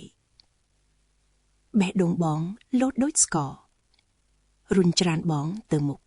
ប្រលឹងបានទទួលស្គាល់អ្វីមួយយ៉ាងដែលបងធ្លាប់បដិសេធរំពេចនោះឃាតករបានធ្លាក់ទម្លុះដំបូលផ្ទះយ៉ាងសាហាវបំផុតប៉ុន្តែសំណួររបស់បងនៅតែដកជាប់ក្នុងចិត្តតើនាងជានរ៉ាឲ្យប្រកាសទៅសេហ៊ីយ៉ុងក្តាប់ដាវយ៉ាងណែនមុខមហាកាសត្រីមើលទៅត្រចះស្រទុំឯក្លិនក្រអូបនោះក៏ធ្វើឲ្យឈាមក្នុងខ្លួនបងពុះកញ្ជ្រុនសម្ដីរបស់នាងដូចជាពិសោធន៍ពោះអញ្ចឹងបញ្ជូនក្មេងម្នាក់ទៅកាន់ហុនដូវាពិតជាក្តៅខ្លាំងណាស់បងក្រវីដាវយ៉ាងរហ័សសំលេងដាវបន្លឺឡើងយ៉ាងស្រងួតស្រជាកឈាមក្រហមច្រាលបានហូរស្រោចពេញដីបងស្ថិតក្នុងភាពរារែករវាងសេចក្តីស្នេហានិងការតបកិច្ចបងដឹងថានាងកំពុងសម្លឹងមើលបងក្នុងពេលដែលពួកឃាតករនិយាយឌឺដងឯងបានក្បត់សន្យាហើយផ្ទៃមុខរបស់មហាក្សត្រីដែលខឹងសម្បាបានផុសឡើងក្នុងចិត្តរបស់បងភ្លាមសំឡេងស្រែកយ៉ាងឈឺចាប់បានបន្លឺឡើងនៅពេលដែលដាវមុតស្រួចប៉ះសាច់ឈាមក្រហមឆ្អៅបានខ្ទាតពេញផ្ទៃដីបេះដូងស្ដេចលោតញាប់ខ្លាំងណាស់ក្លិនក្រអូបនោះប្រៀបដូចជាជំនោរដែលមិនចេះរៀងស្ងួតសូម្បីតែក្នុងពេលដែលយើងនៅក្បែរគ្នាក្លិននោះនៅតែវិលវល់ក្នុងខ្យល់អាកាសភ្នែករបស់សេហ៊ីយ៉ុងបើកឡើងភ្លាមបងសម្លឹងមើលទៅពីដានទៀងចិត្តនៅតែនឹកដល់នាងនិយាយត្រីហើយស្ដេចមានបន្ទូលដោយសំឡេងស្រទន់បងចាប់កាន់ដៃនាងយ៉ាងណែនកុំអាល់ទៅណាអីបងអង្វរដោយសំឡេងខ្សប់បំផុតនាងត្រូវគេនាំទៅមន្ទីរប៉ូលីសហើយត្រូវគេវាយដំអស់3ថ្ងៃនាងគួរតែសម្រាកឲ្យបានច្រើនក្នុងពេលនេះភាពស្ងប់ស្ងាត់ដ៏ធ្ងន់ធ្ងរបានកើតឡើងរវាងយើងកូនសំទោសលោកឪពុកប៉ុន្តែតើសំទោសរឿងអ្វីទៅ បងសួរដោយក្រសាយភ្នែកមុតស្រួយបងមកទីក្រុងនេះតែម្នាក់ឯងដើម្បីស្វែងរក Superman បងគ្មានមុខនឹងជួបលោកឪពុកទេ4ថ្ងៃក្រោយមកសម្ពាធនៃពាក្យសម្ដីដោយមិនបាននិយាយនៅតែដកជាប់ក្នុងចិត្តនាងនឹងចាក់ចាញ់នៅថ្ងៃស្អែកមែនទេតានាងពិតជាបោះបង់ការស្វែងរកមិត្តភក្តិ Superman របស់នាងមែនទេប៉ុន្តែឮថាអាម៉ាតម្នាក់នោះបានស្លាប់បាត់ទៅហើយ Superman ក៏ត្រូវបានគេប្រាប់ថាបាត់ខ្លួនដែរពាក្យសម្ដីទាំងនោះពិតជាធ្ងន់ធ្ងរណាស់បេះដូងបងឈឺចាប់ពេលដឹងពីភាពអស់សង្ឃឹមដែលកំពុងស៊ីរូងក្នុងចិត្តនាងដៃដ៏ស្រទន់មួយបានដាក់លើស្មារបស់បងដើម្បីលងបងងាកទៅមើលក៏ឃើញភ្នែកនាងពោពេញដោយទឹកភ្នែកសម្ដីរបស់បងបានធ្វើឲ្យនាងអស់សង្ឃឹមដោយសារលោកឪពុកប្រាប់ថាគ្មានអ្វីល្អសម្រាប់បងធ្វើនៅទីក្រុងនេះទៀតទេបងសម្រេចចិត្តត្រឡប់ទៅវិញឥឡូវនេះនាងបែរមុខចេញក្នុងពេលដែលបងកំពុងនិយាយប្រាប់នាង ប្រសិនបើបងទៅឥឡូវនេះបងប្រហែលជាមិនបានជួបនាងទៀតទេពិតមែនហើយបងនឹងត្រឡប់មកស្វែងរក Superman ម្ដងទៀតពេលនោះយើងនឹងបានជួបគ្នាបងសម្លឹងមើលមុខនាងដែលពោពេញដោយអារម្មណ៍ហាក់ដូចជានាងមកទីនេះគ្រាន់តែដើម្បីជួបបងអញ្ចឹងនាងព្យាយាមលាក់បាំងអារម្មណ៍ពិតរបស់ខ្លួនឯងនាងប្រកាសជាមកដើម្បីជួបនាងសោយោឯងយ៉ាងហើយមែនទេបងញញឹមយ៉ាងស្រទន់ហើយសង្ឃឹមថាអាចធ្វើបានពាក្យសម្ដីដែលមិនបាននិយាយនោះពោពេញដោយភាពប្រាថ្នាសូម្បីតែអ្វីដែលនាងធ្វើដាក់លោកក៏លោកនៅតែចង់ជួបនាងដែរទីប្រឹក្សាសួរដោយមិនជឿខណៈក្រសែភ្នែកស្ដេចប្រែជាទន់ភ្លន់ហើយមានបន្ទូលដោយសំឡេងតិចតិចវាមិនមែនជាកំហុសរបស់នាងទេវាគ្រាន់តែជាការយល់ច្រឡំរវាងយើងតែប៉ុណ្ណោះរូបភាពអ្នកនាងសូយ៉ុងដែលឈរចាំបងនៅខាងក្រៅរាល់យប់គឺជាសក្ខីភាពនៃក្តីស្រឡាញ់ដ៏ស្មោះស្ម័គ្របំផុតប្រហែលមកពីសម្លៀកបំពាក់របស់នាងតើបនាងមិនអាចមកពេលថ្ងៃបានប៉ុន្តែនាងតែងតែឈររងចាំរហូតដល់ភ្លឺនាងរងចាំនៅមុខកន្លែងសម្ងាត់របស់យើងរាល់យប់ស្ដេចបិទព្រះនេត្រទាំងក្នុងចិត្តវិវក់ដូចព្យុះបងខុសហើយដែលដេញនាងចឹងទេគំនិតតែមួយគត់បានផុសឡើងក្នុងចិត្តបងនៅពេលនេះយ៉ាងហោចណាស់គាត់នឹងមកទីនេះម្ដងទោះបីជាមានអ្នកនិយាយដើមយ៉ាងណាក៏ដោយក៏បងមិនខ្វល់ដែរតើលោកមិនគិតថានាងជាមនុស្សគ្មានអៀនខ្មាស់ទេអីទីប្រឹក្សាសួរទៅកាន់លីស៊ីហ៊ីយ៉ុងស្ដេចយាងយ៉ាងលឿនតាមច្រកផ្លូវទាំងស្រែកហៅឈ្មោះ Superman ប្រកាសណាស់គេនឹងមិនមកទេមែនទេនាងគិតក្នុងចិត្តទាំងឈឺចាប់ក្លិនក្រអូបនោះនៅតែដក់ជាប់ក្នុងខ្យល់ខណៈនាងឈរនៅក្រោមពន្លឺព្រះច័ន្ទដ៏ស្រទន់នាងមើលទៅដូចជាផ្កាដ៏ទន់ខ្សោយក្នុងចំណោមបន្លាជីនសូយ៉ុងងាកក្បាលមកមើលបងយឺតសម្លៀកបំពាក់ពណ៌ក្រហមរបស់នាងចាំងពន្លឺយ៉ាងស្រស់ស្អាតលោកប្រុសវ័យក្មេងសំឡេងនោះបន្លឺឡើងធ្វើឲ្យបងភាំងស្មារតីខ្ញុំស្ទុះទៅរកនាងដូចត្រូវមុនសកត់បេះដូងខ្ញុំលោតស្ទើរតែផ្ទុះអ្នកនាងខ្ញុំដកដង្ហើមសឹងមិនដល់គ្នាពិភពលោកខ្ញុំហាក់វិលវល់ខ្ញុំស្រវឹងនឹងក្លិនក្រអូបរបស់នាងហើយការប៉ះរបស់នាងគឺជាផ្កាភ្លើងដែលដុតកំទេចខ្ញុំទាំងរស់គាត់មិនអាចទប់អារម្មណ៍បានទៀតឡើយក៏ទាញនាងមកក្បែររួចអោបយ៉ាងណែនដែលផង្ហានពីបំណងប្រាថ្នាដ៏ជ្រាលជ្រៅបំផុតបងពិតជានឹកអូនខ្លាំងណាស់គាត់ខ្សឹបដាក់ត្រចៀកនាងទាំងអួលដើមការខណៈមហេសាយវិញក៏ហាក់មានវិបដិសារីយ៉ាងខ្លាំងក្នុងចិត្តទោះយ៉ាងណាក៏ដោយសារតែខ្ញុំដែរនាងខ្សឹបប្រាប់ទាំងរែកពុននៅអារម្មណ៍ខុសដ៏ធ្ងន់ធ្ងរមកលើខ្លួនឯងពេលគាត់ចាប់ដៃនាងស្រាប់តែមានអារម្មណ៍ដូចរន្ទះបាញ់ពេញបេះដូងវាគ្រាន់តែជាការយល់ច្រឡំនិងសំណាងអាក្រក់ចូលមកជាមួយគ្នាប៉ុណ្ណោះដូច្នេះអូនមិនបាច់មានអារម្មណ៍ខុសចំពោះបងទេព្រះរាជាមានបន្ទូលឡើងជាមួយសំឡេងដ៏កក់ក្ដៅដែលមិនធ្លាប់មានពីមុនមកវាផ្ទុយស្រឡះពីទឹកមុខដ៏មើងម៉ាត់របស់ទ្រង់គាត់ក៏បានអោនទៅក្បែររួចខ្សឹបដាក់ត្រចៀកនាងយ៉ាងស្រទន់បំផុតអូនសម្លាញ់ភ្នែកពណ៌ខៀវរបស់គាត់បានសម្លឹងចំភ្នែកពណ៌មាសរបស់នាងបង្កើតជាការសន្យាដ៏ជ្រាលជ្រៅមួយរវាងអ្នកទាំងពីរបេះដូងនាងចាប់ផ្ដើមលោតញាប់នៅក្រោមការប៉ះរបស់គាត់ព្រោះថ្ងៃស្អែកគាត់ត្រូវចាកចេញទៅបាត់ហើយអញ្ចឹងថ្ងៃនេះជាលើកចុងក្រោយដែលយើងបានជួបកញ្ញាមែនទេសំឡេងរបស់នាងញ័រទៅត្រើតដូចជាខ្លាចបាត់បង់អ្វីមួយយ៉ាងវាជាសំឡេងដ៏សែនសោកសៅនាងមិនហ៊ានសម្លឹងចំភ្នែកគាត់ឡើយព្រោះខ្លាចឃើញអ្វីដែលមិនចង់ឃើញនៅក្នុងនោះនាងខ្លាចនឹងការបង្ហាញការពិតចេញមករួចក៏បានបញ្ចេញសំឡេងតិចៗចេញពីបបូរមាត់របស់នាងបងមិនគិតអញ្ចឹងទេភាពកក់ក្ដៅមួយបានរៀកដដាលនៅក្នុងចិត្តរបស់នាងភ្លាមជាអារម្មណ៍ប្លែកដែលធ្វើឲ្យនាងរំភើបផងនិងងឿងឆ្ងល់ផងនាងបានងាកទៅរកគាត់ទាំងរងចាំមើលអ្វីមួយយ៉ាងដែលនឹងកើតឡើងខ្សែភ្នែករបស់នាងពោពេញដោយភាពរំភើបញាប់ញ័រខ្ញុំសង្ឃឹមថាថ្ងៃនេះមិនមែនជាថ្ងៃចុងក្រោយរបស់ខ្ញុំទេនាងបានសារភាពទាំងបង្ហាញភាពទន់ជ្រាយចេញមកឲ្យគាត់បានដឹងការចងចាំចាស់បានហូរចូលមកក្នុងខួរក្បាលគាត់ទាំងការអង្គុយទួងនៅភ្នំនិងវត្តមានដ៏ស្ងប់ស្ងាត់របស់នាងជានិច្ចរាល់ពេលដែលនៅម្នាក់ឯងក្នុងភាពអស់សង្ឃឹមរូបភាពរបស់នាងគឺជាមិត្តដ៏ស្មោះត្រង់ដែលនៅក្បែរគាត់រហូតមកគាត់ចាប់ផ្ដើមអៀនរហូតដល់ឡើងក្រហមដល់ក